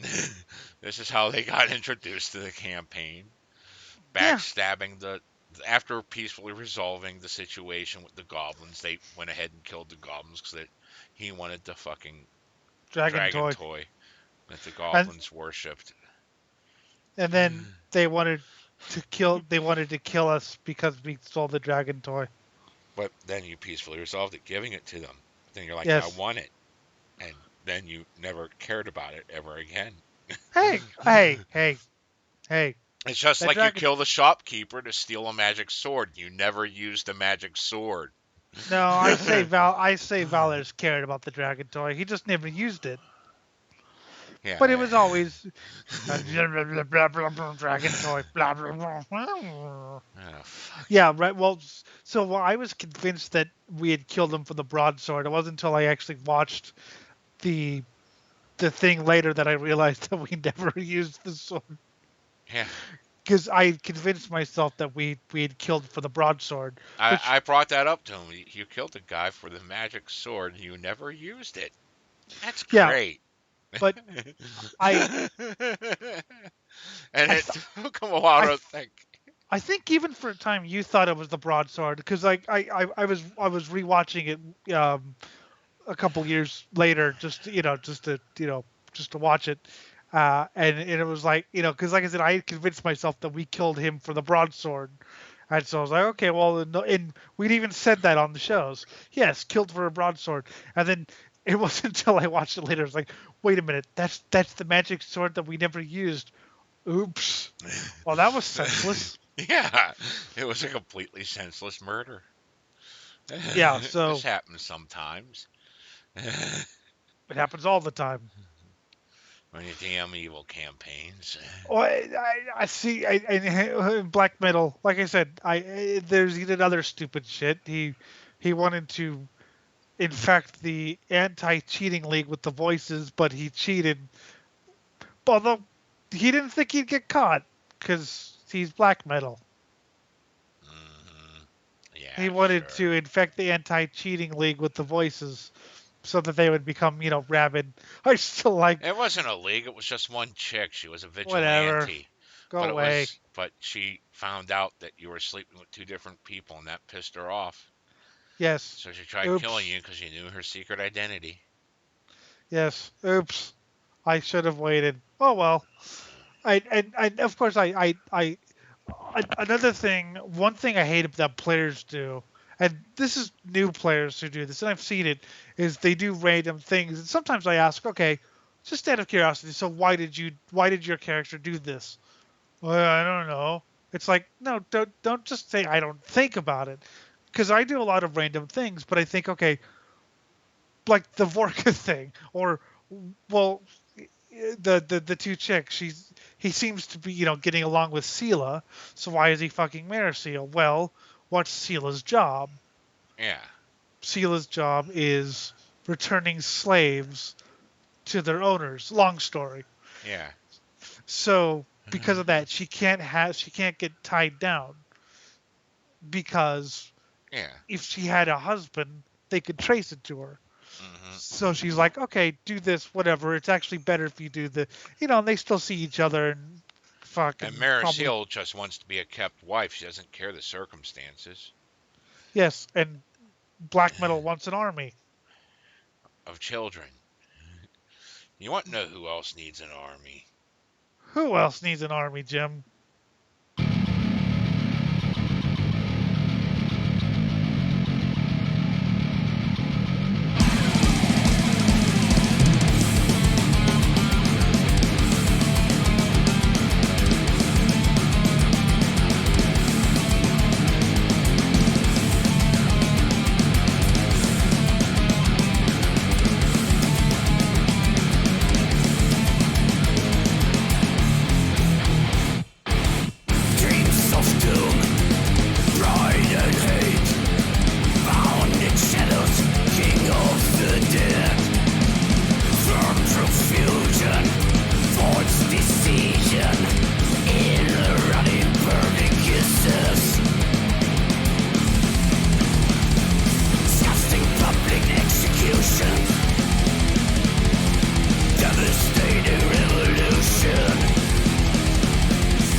first one was Sodom with Caligula, different version. This one was off of 40 Years of War.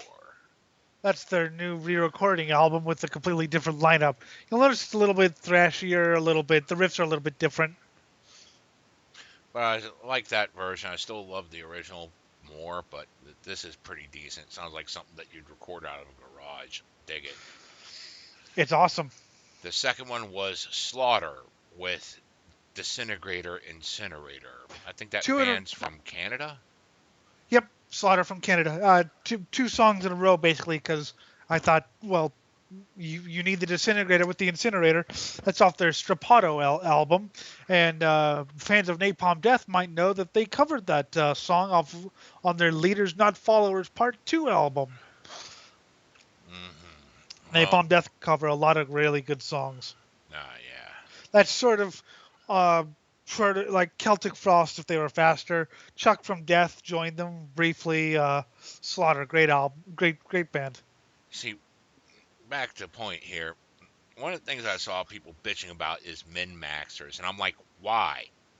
You can have the gloves off with a min-maxer at level 1. You don't have to fudge any rolls then. It's all straight there. And I think part of it is like, okay, they min-maxed with all these other options and fucking went over, like what I typically do because I min-max. But there's different ways to deal with it because there's different challenges. Because, yeah, you're going to be an ace in combat as long as the rolls support it. That's one thing about min-maxing, too. The rolls don't always support your build. Yeah, you're min-maxed to do all these crazy things, but if you roll poorly, well, it's not going to turn out the way you wanted. You gave yourself the best shot, and now you're dead. Yeah, But I but yeah.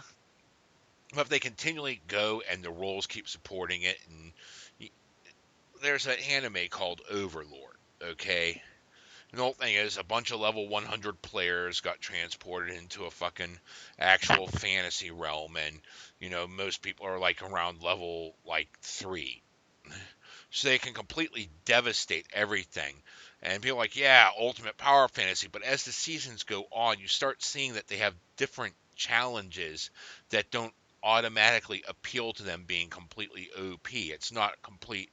It shows you the consequences of living out such a power fantasy, such as, well, now we have to sit here and deal with the fact that I'm in charge of all these evil guys, and they want me to just go complete bloodshed and gore. I don't want to, but if they don't buy into my guys, they might turn on me, and some of these guys can outright kill me. So I got to deal with this shit, and I got to deal with that shit, and I can't be constantly on top, even though I am well above anyone in this world. You know, there's things I got to do that I even find distasteful just to keep my henchmen along.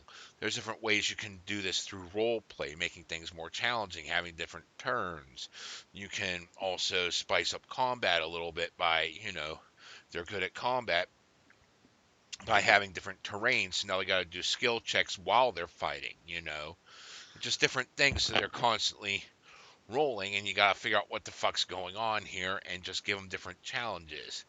And, I love min-maxers in my parties, I'll be or, honest.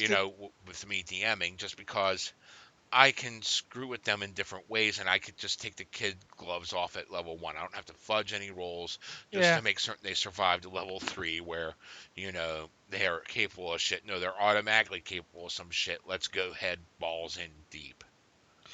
it's not something that I would do. Just being open, it's not something I would do, but I understand it. It's just not something I would particularly want to do. But I understand why you would love it. Because good, friendly, violent fun. But it's Hmm. not something that I've really.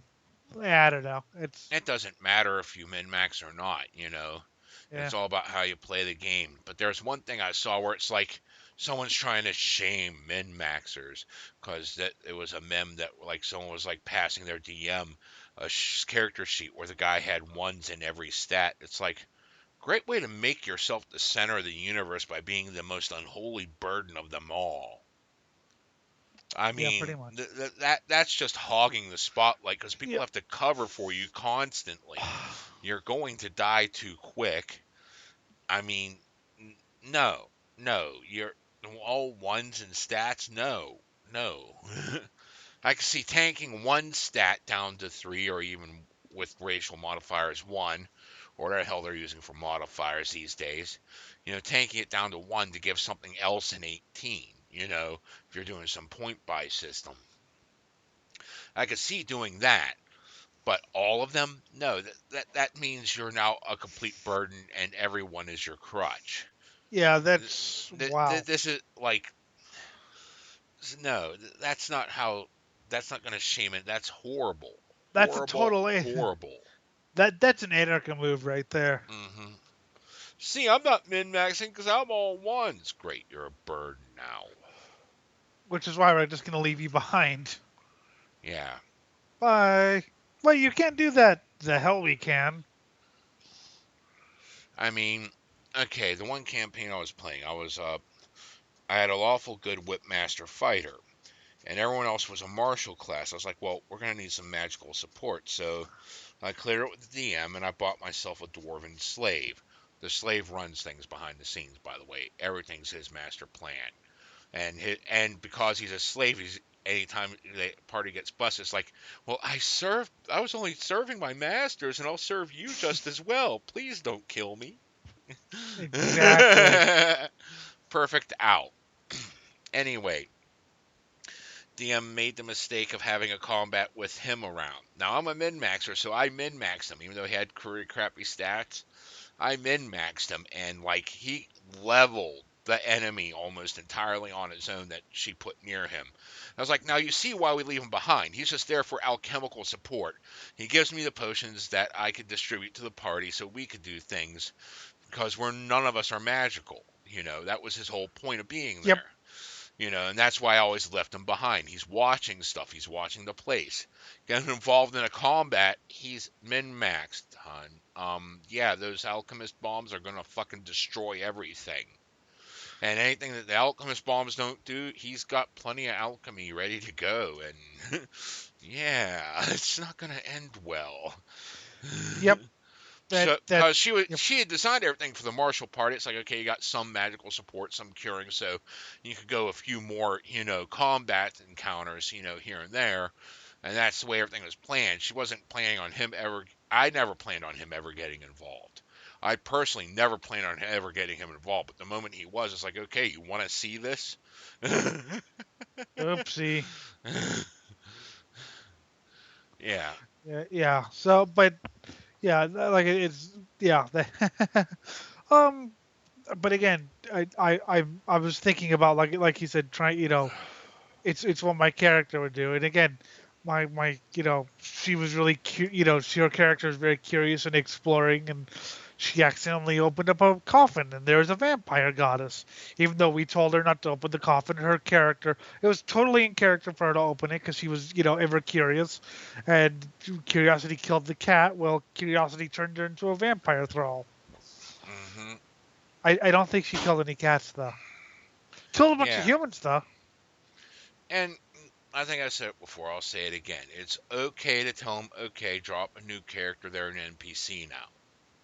Because if you're playing a heroic campaign, okay, and something happens to them, they have to be evil now. Well, okay, and you can't really let that role play get out of the way. You want to role play the evil a certain way because you don't like eating babies. Fine, you're an NPC now. Okay, get a new character. I'm glad they didn't do that though. I'm glad they let her play because that was so much fun. Just watch you know, you have to sneak up on it. Oh, okay, you've just turned one of your. Okay, now wow, you guys are acting really weird. What's wrong? I am stomach bug. Stomach bug is happening. And there's also the fact that you now got to make checks for the party and shit. Sometimes you don't have to do what some DMs do. I mean, I have to do it with Elliot here because he's blind, but I'm blind. yeah, you Holy can't shit! see. You haven't been able to see since birth, and I know What? this. What? Why didn't you tell me? Anyway. Yeah, anyway. You don't have to make all the rolls in secret for like, someone's, sense motive check versus someone's bluff check. If you're doing the whole entire role play, they're trying to hide themselves being evil thing. You can have them make it publicly if they're apt enough players to recognize you have to separate player information from character information. Yep. Because, this is automatically, I know something's up because I got to make a roll against another player. Hmm. And most players can realize that, like I said, so like I can clearly hear what Mariseal was doing, of course, but I also knew Valorous didn't know what was going on. So rather than having a premonition, he finished up, what he was doing, and he walks back to the bar. And, what's going on here? Well, your friend said something really mean about. Really? What did she say? But of course I knew what she said. I was there. I was laughing, and groaning, Yeah. thinking, "Oh God, how's this gonna fuck me up?" But yeah, most players can differentiate between Well, character experienced and ones, player. newbies, especially if they're young, can't. It's something you gotta learn if you're like 8, 9 years old. Well, then you just feed them to the meat grinder. You either understand it or you get fed through a meat grinder. By the way, the hosts of the Swine Brothers show aren't role models. They're not even human. They're complete monsters. Just disclaimer. Don't feed kids into a meat grinder. Yeah, something like that. But Unless it's yeah, part of a game, then if it's all fictional, you can go I like ahead. that someone was offended that we killed in like imaginary children. I know. But yeah. If they're young, well, like I said, I played my first Pathfinder. When I was like 22, so I had a little bit of brain power. Yeah, But yeah, if you're 8 or 9 years old, yeah, that might be. yeah, and there's other things too. Like if the player is doing something that's like, okay, well, I'm a crafty rogue. I'm going to steal from the party, or I'm going to sell out the party. You don't have to talk about it at the table.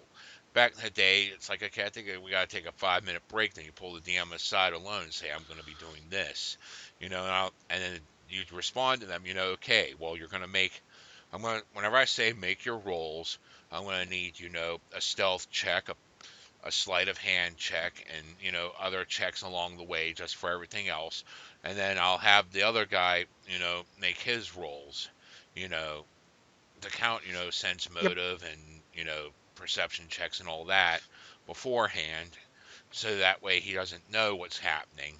I'll have notes of what's going on at that point in time that you do this thing. exactly. And then Um, and then he either gets told what happens, or at a crucial moment, I'm going to reach for that potion I had. It's not there. What? It's not there. Wait, it was just there. Oh my fuck. Someone stole it from me. Who did that? Doo, doo, doo. I did. No. Well, you're going to get shanked because you just admitted it. The bluff check was rolled in advance. So is that No, sense well, motive check, and you recorded the rolls. no. So the context of that joke is someone's who stole it. it, there's this 6'8" mountain man with a gigantic sword. I did. Okay, you stole it. Okay. I'm Okay. backing down now. Yeah. Okay. Why'd you steal it? I knew you were gonna use it. He was. It was. He basically he was one of our party members, and he knew that one of us was going to try to betray him. So he. I did. And And and because we have cell phones today, you can always text things to your DM. You yep. know, But just to I. keep it under the table, so it's like, okay, this is something, and this is something that happens all the time with fucking evil campaigns. But like, if you're playing like a normal one, and someone decides it's what my character would do, well, yeah, let them do it, and they're gonna suffer the consequences the moment they get caught, because over enough long enough period of time, things keep going missing within the party's stash. They're gonna start trying to set up traps to figure out who did it, and one of these days that they're gonna find out it was you. Yep. And it's like, oh my God, you took all this shit. Or if it was like, we have one invisibility potion, guy goes to reach for it to use it, and it's not there, and they're pissed off that something stole it somewhere along the way, and they don't know where, I and they once don't know bluffed. who. But then, you know, 2 minutes later, the thief who doesn't have an invisibility potion all of a sudden drinks one. Do a wisdom check. All Yes. right, you put two and two together. He obviously did it because that was only a DC 10. I once bluffed my way out of that, and I'll tell you how I did it. Well, I think it was the owner of that store back there. Really? He seems so nice. Nah, I think he's crafty. And we got a natural 20. So he went off and killed the guy, the owner. Meanwhile, I robbed him blind, but he couldn't have killed the owner. So just imagine you're like this nice owner of the store. You've never done anything bad in your life. You're just la la la la la la. Oh, those are nice people I just served. Oh, here comes one now. Oh my Boom! God! Ah, why are you killing me? What did I do? You stole from me. I didn't. You're a liar. My favorite was when we were getting truffles, and we saw some bandits or whatever. And we were getting truffles and a harpy. They were her truffles.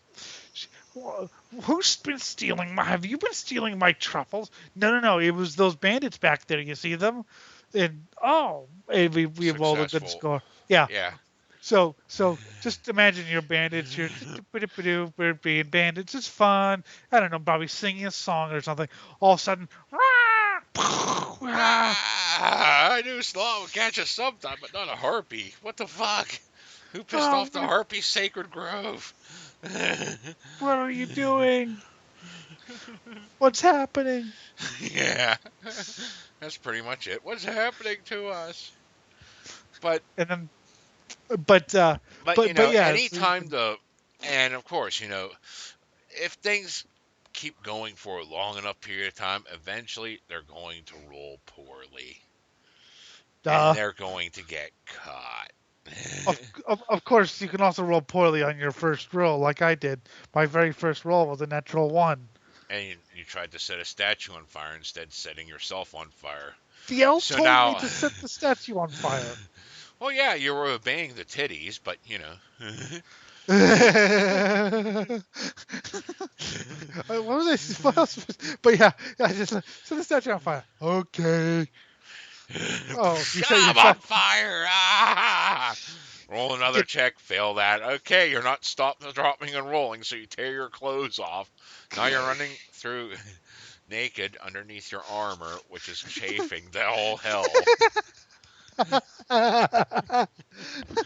This is going to be a sight when you get back to town. Oh, you chose to end the dungeon early before you found any clothing to wear and go back to town. What happened to you? Long story, don't ask. It involved titties. Oh, okay.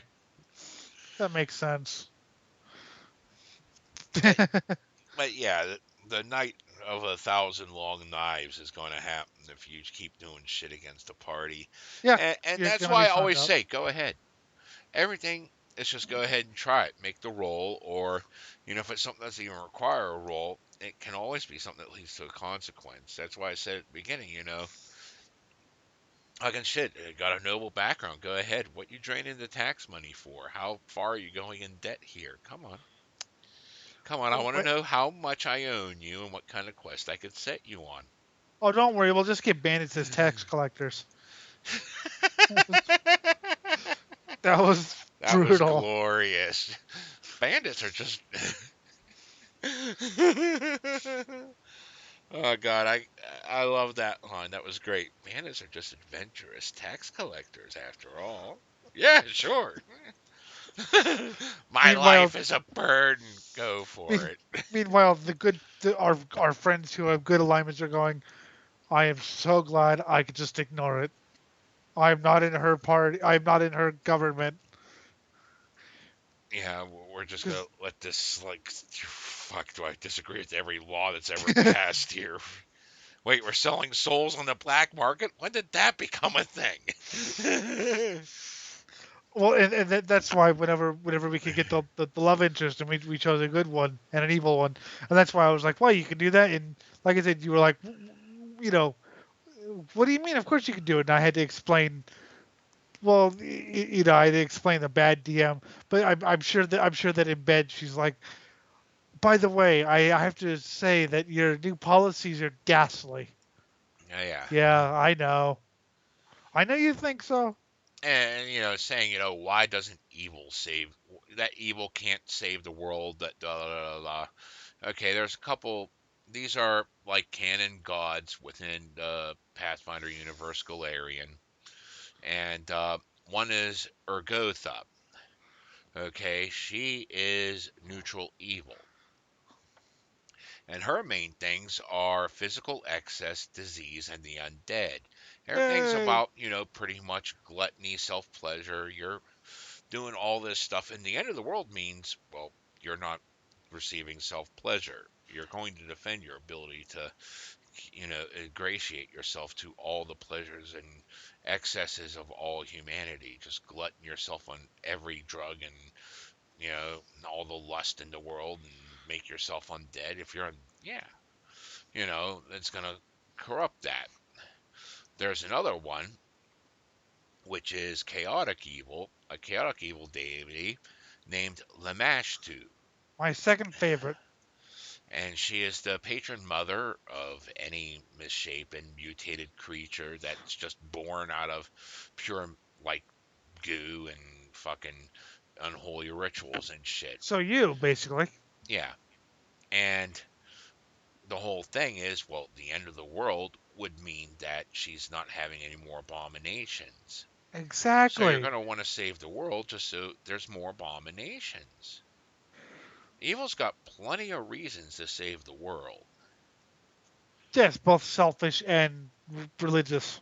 But again, let's get back to, let's say someone wants to, and you want to destroy the world. Well, that someone isn't you. You're not me, therefore you can't destroy the world. Yeah, you got Rovagug, okay?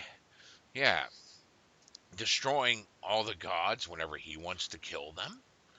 He hates the universe and wants it all destroyed. So, you're not serving him by doing it that way. My God wants it done this way. You're not even. No, no, he wants the glory of defeating the other gods. Not you. Fuck you. I'll destroy you, then I'll destroy the world. Yep, and again, destroying the world. Well, that's, you can't have any undead slaves if you destroy the world, because they're dead. hmm But And we're not even yeah, getting into the lawful evil ones like Asmodeus, who loves society. He wants society to flourish, just with a strict, oppressive hierarchy. as long as I'm on top.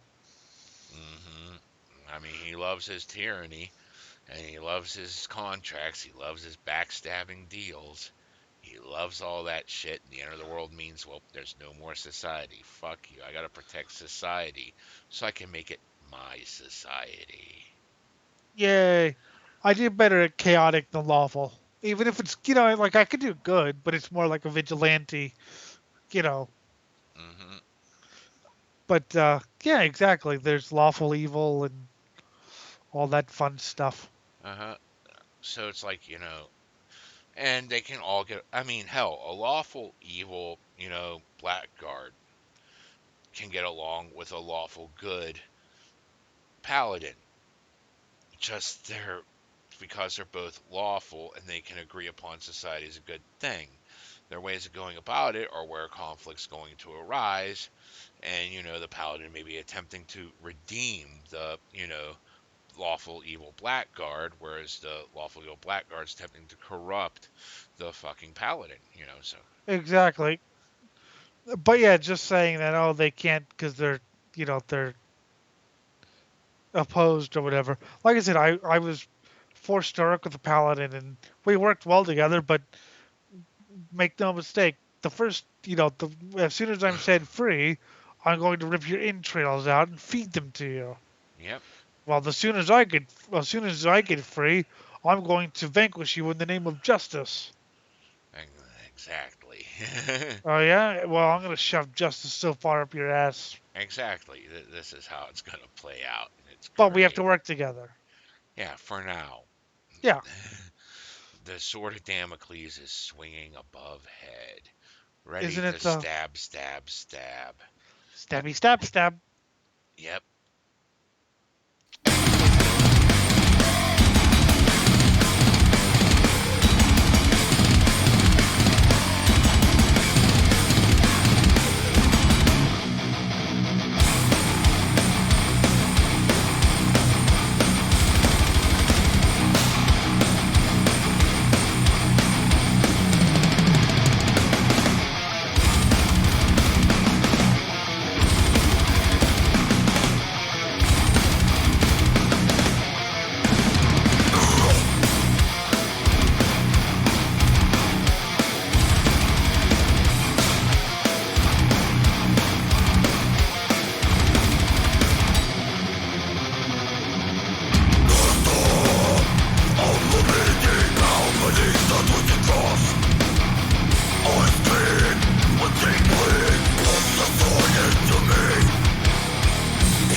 Volcano's Lord Gilderay came from a family of knights. He was known as a great hero and was still during his life.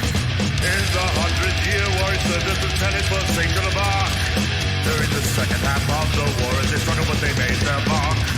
Gilderay was a man, aristocrat in his homeland. Gilderay was a man, hero in his homeland. Gilderay played a crucial role in France's greatest victories. He was named Marshal of France at the age of 20. And it wasn't only in the military race that Joan of Arc's mission. He was a devout Catholic and a believer in the holy visions.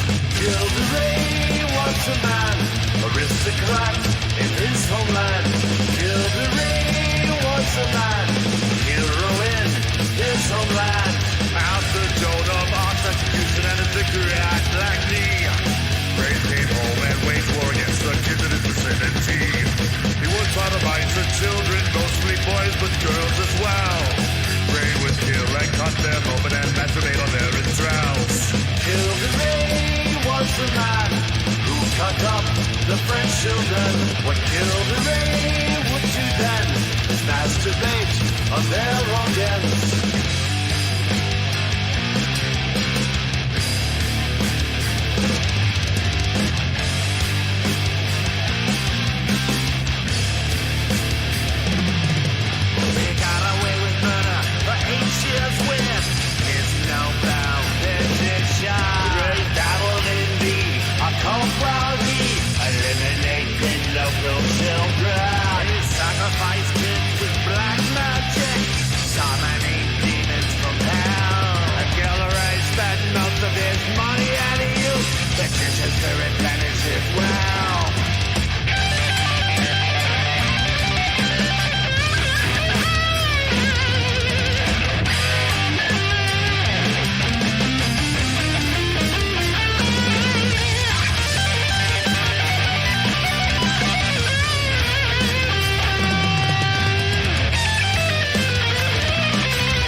All right, kids, did you learn something? Exactly, kiddos. You should learn something from that. The first one was 200 stab wounds with Masters of Morbidity. That's off their new single, so I'm assuming there'll be a new album someday. That's one of those new Maggot Stomp bands, although they just signed to Metal Blade. One of those, they're really popular with new death metal, and I quite like them. Frozen Soul, Sanguis, whatever. Pretty fun. All right, and the second one was Macabre with The Black Knight, K-N-I-G-H-T. Off of Grim Scary Tales. It's, of course, about Gilles de Rais, who cut up the French children. Mm-hmm. Well, we were going off about alignment. And well, I was about to say really quick, I sing that while getting coffee. And people, Gilles de Rais was the... Anyway, alignment. Yeah, we're talking about alignment, and one thing I really don't like, or like these people saying, screaming, "Yay, alignment's dead! We don't have to worry about that anymore," because they don't realize what alignment is.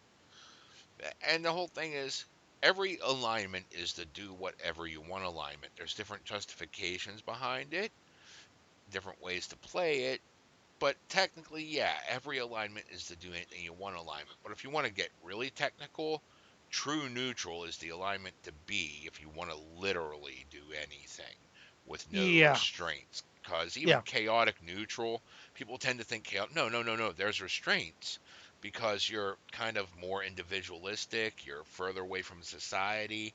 You know, and another thing is, I see people sitting there saying, I'm a chaotic neutral and I'm not going to give money to this poor orphan girl that's pulling at my heartstrings. I'm going to have to temporarily go lawful good. No, no, no, no, no. Chaotic neutral will have a heart. Chaotic evil has a heart. They're just really savage about Well, it. yeah, and like well, how can you try to save the town if you're chaotic evil? Well, maybe it's a town I like because chaotic evil doesn't mean you don't like things. I remember there was the thing in Pathfinder where the chaotic evil person was yelling at the depressed elf for not smiling enough, or the Uh-huh. depressed gnome or whatever it was for not smiling enough. You Yeah. know, Yeah, quit being glum, chum. It's a good life. And what? because, you're more carefree and shit. It's just, yeah, I'm going to fucking gut you and And sacrifice they you. and they have people that they care about. Uh-huh.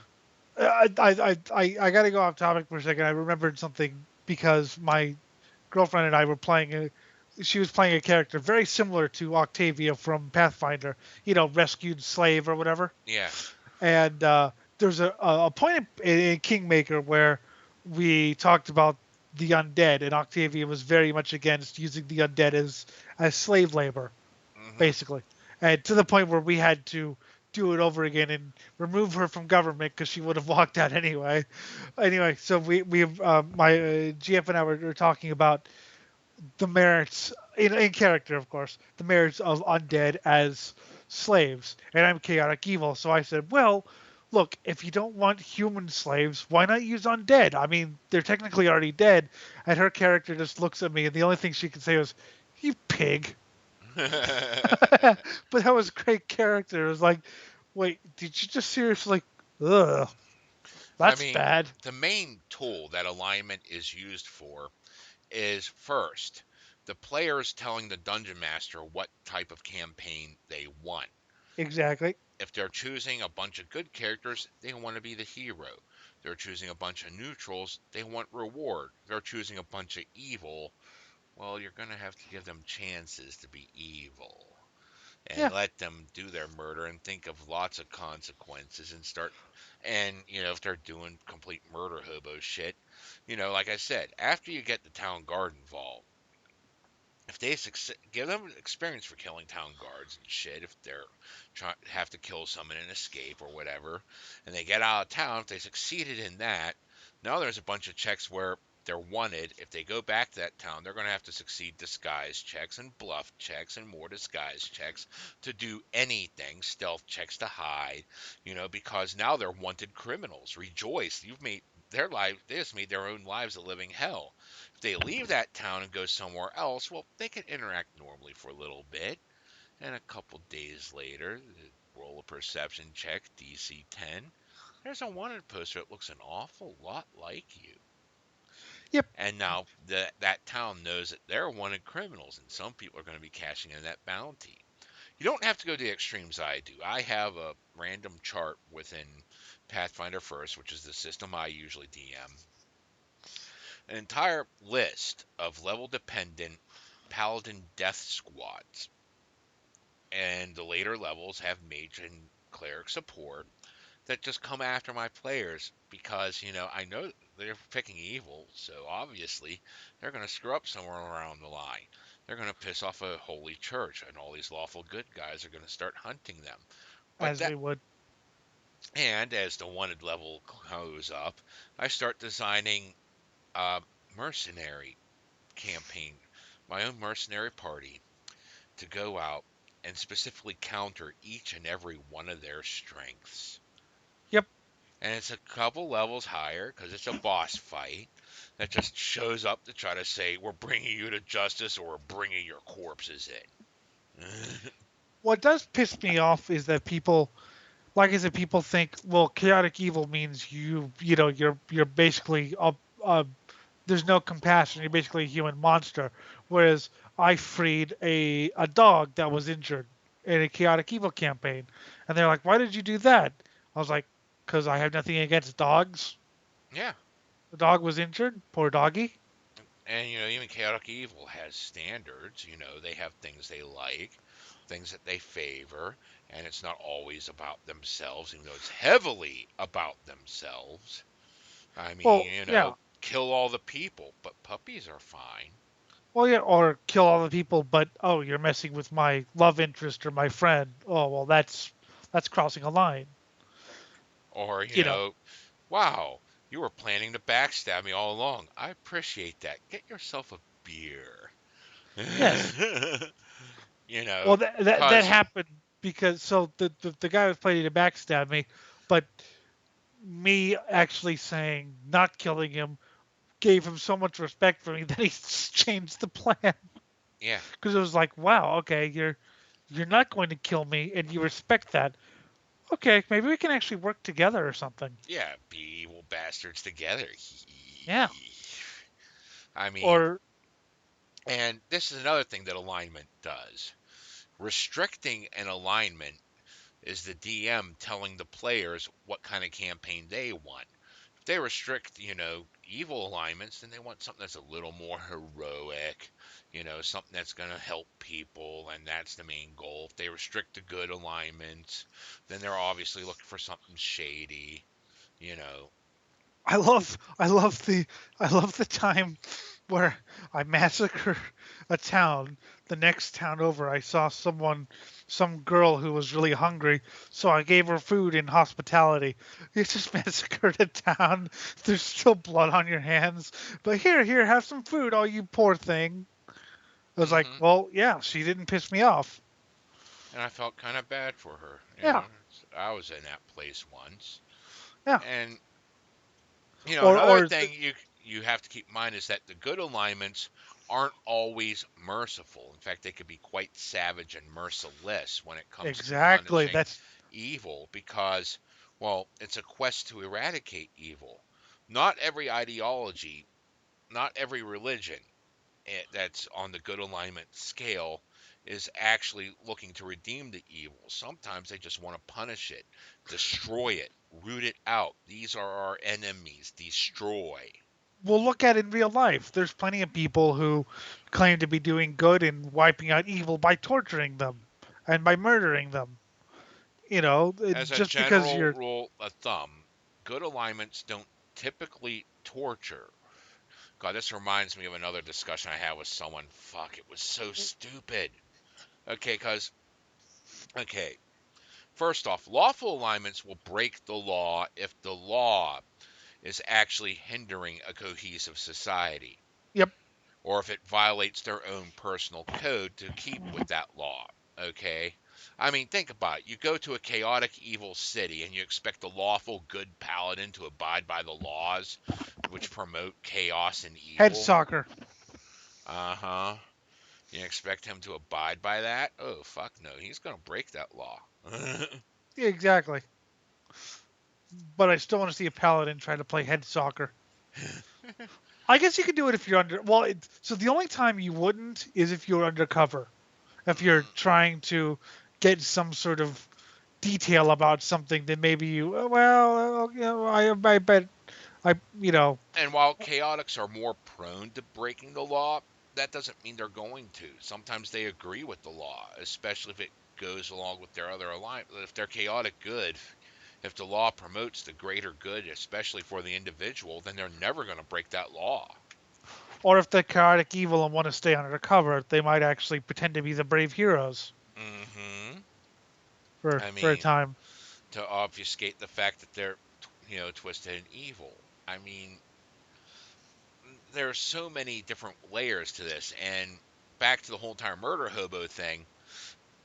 You know, if once you get enough of the world going against you, Have you ever sat there and wondered why all these villains, like on all these pre-written campaigns, are living out in the wasteland, in cave systems, in abandoned keeps, in these places that are away from society?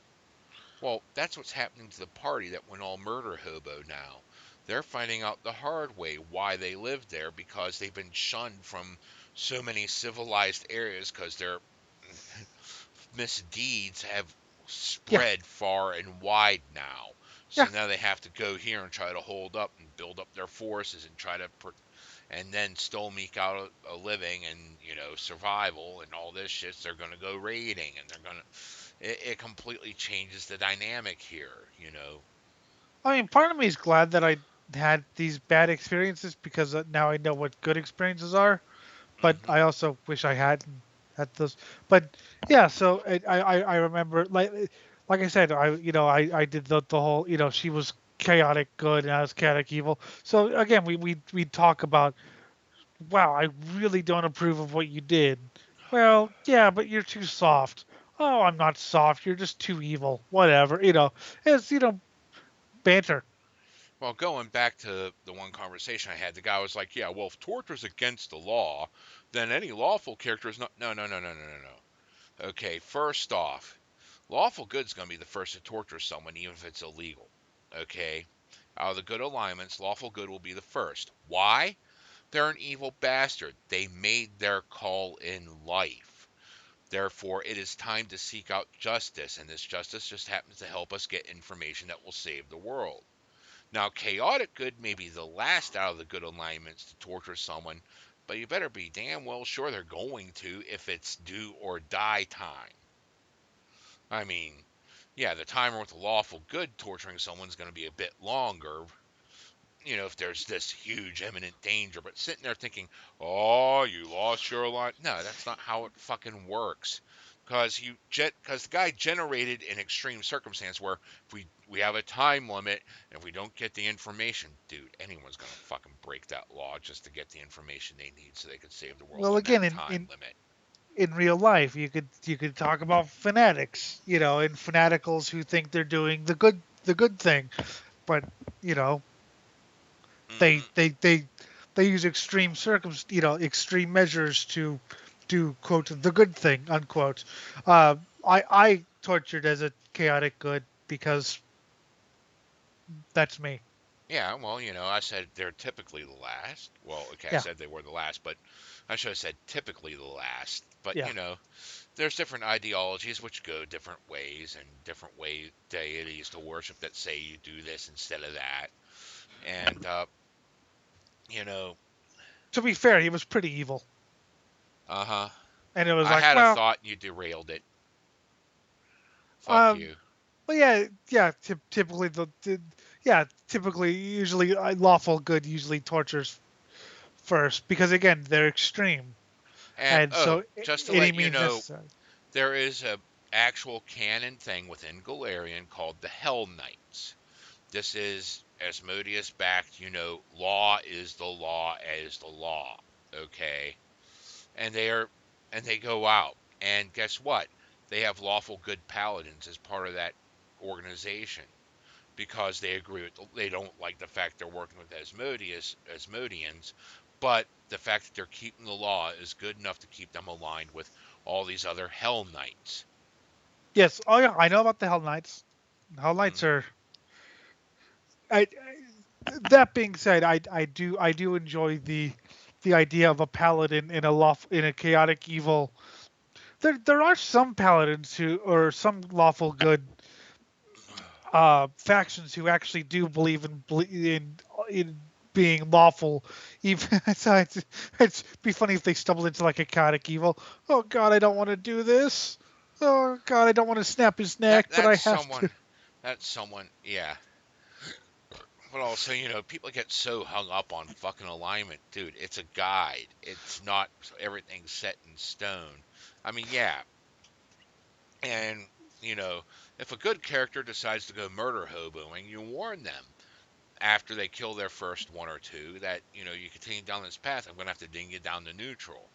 And then after about a dozen or so, you tell the neutrals, I'm going to have to ding you down to evil if you keep killing innocent Yep. bystanders, Yep. His whole thing was he understood the alignment, but his whole thing was basically he was under a spell to obey whatever laws of the land. So it was a magically induced thing. So he literally had to obey any law. So we That's took him to evil. the That's so we such an evil curse. so we took him to the chaotic evil land, and he's supposed to be this lawful good guy, but he's under spell. He has to, and the first law to be accepted, he has to kill one innocent person. I'm sorry. Snap. Forgive me. But the thing is, suicide was illegal, Oh, that's great. so it's not like you could just end his suffering, right? He had to. Oh God, it was fantastic. Yeah, because at first I was like, "Well, you don't have." He's like, "No, you missed that day. We did it. It was his character creation or whatever, and I was out. I think at a race or something, or maybe with food poisoning. I don't know. So I was either having fun or shitting out my insides. Anyway, so yeah, his character, he was under a spell. He had to obey all the law, any law of the land he was in. And like I said, he was a paladin. So just imagine, okay, you must play head soccer. Oh no. And the whole thing is, even with each alignment, it's like, yeah, you're going to try acting. If you're chaotic evil, you want to stay that way, you're going to have to act more chaotic and more evil than the norm, but than, a normal neutral would. But at the same time, you can sparsely act good and lawful if the situation requires and still not suffer too much, not suffer a ding to your alignment, because that's the way it works. Inversely with lawful good, you're usually lawful and good, but sometimes you have to do something chaotic, sometimes because more mortals are not extra planners, which abide by these things with ironclad whatever. Yeah, I generally don't pay attention to what alignment my actions are. Hmm.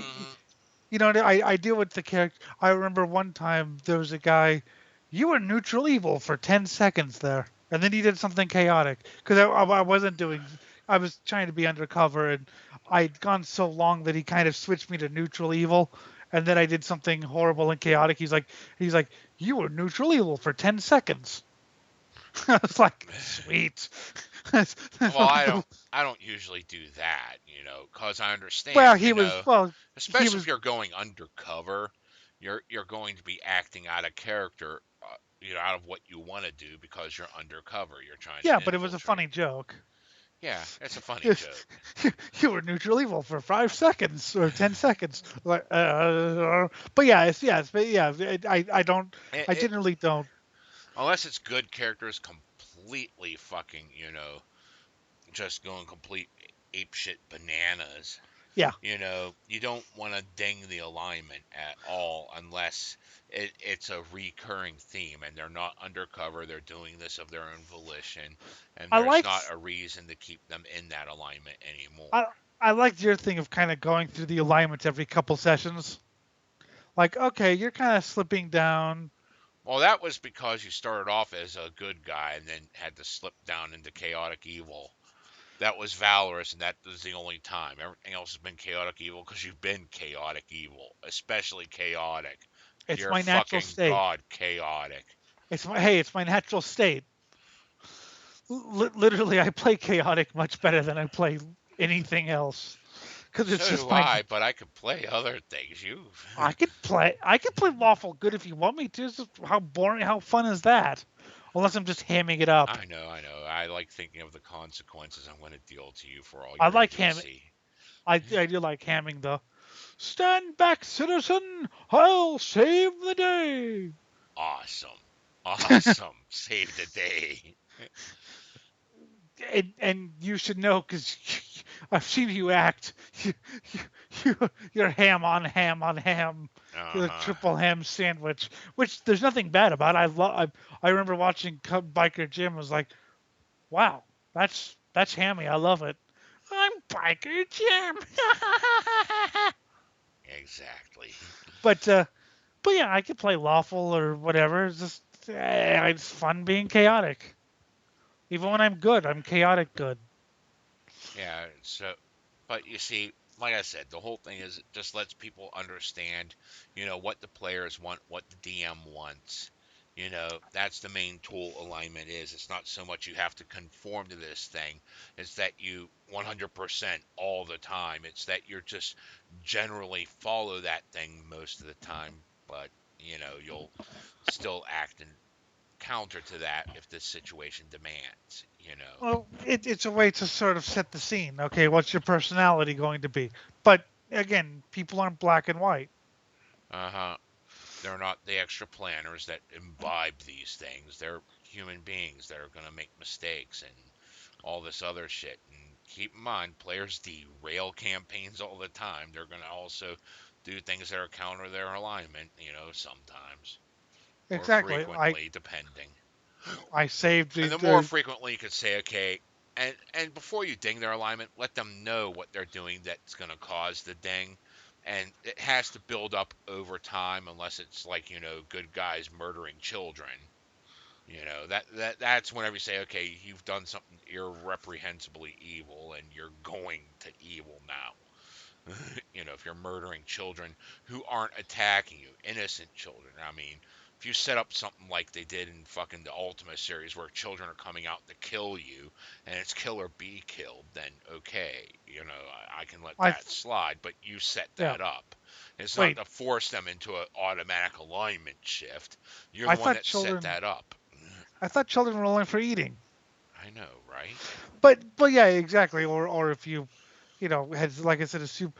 We were trying to debate because he was still trying to do good. The guy who had to obey every law. He was actually trying to do, like, because that was his character, was at heart he was still trying to be a lawful good paladin, but he had to do all these horrible things because we knew what he was, so we purposely took him to the chaotic evil cities. So he had to do all these horrible things because he had to obey the law. Hmm. But deep down he was still trying to be the good, and that was his character's whole thing. So And it was hilarious. also, if you do ding someone's alignment because of things, remember, atonement is a spell. And you can either make it a quick one that, okay, you're atoned now because you really didn't want to do those things and now you're back on the path. Or you can make it a huge quest to seek atonement if it was, depending upon if you force the player's hand versus the player just openly saying, I'm going to have me a baby eating contest. Your lawful good paladin worshiping a lawful good god at your ass still. I'm having a baby eating contest. Okay, you're fucking chaotic evil now. Yeah, in order to get back in your Astil's good graces, you're going to have to go on a huge quest to seek atonement before I give you your spells and supernatural back. I don't know if he can be atoned because again, no one's figured out how to break that curse, and he's had to put up with a lot of baby eating contests. I'm Mm-hmm. sorry. And now that we've hit the baby eating contest portion of the show. This has been the Swine Brothers Show, episode 202. Yeah, that outro is awesome. You can contact us at cosmicgodsdie@gmail.com for questions, comments, death threats, anything else, especially death threats. Love them death threats. Yeehaw! Facebook is Swine Brothers and Twitter is at SwineBro666. Don't forget to like, subscribe, comment, and especially share. And buy the music. Buy music. From the gym, I'm Elliot McCollum.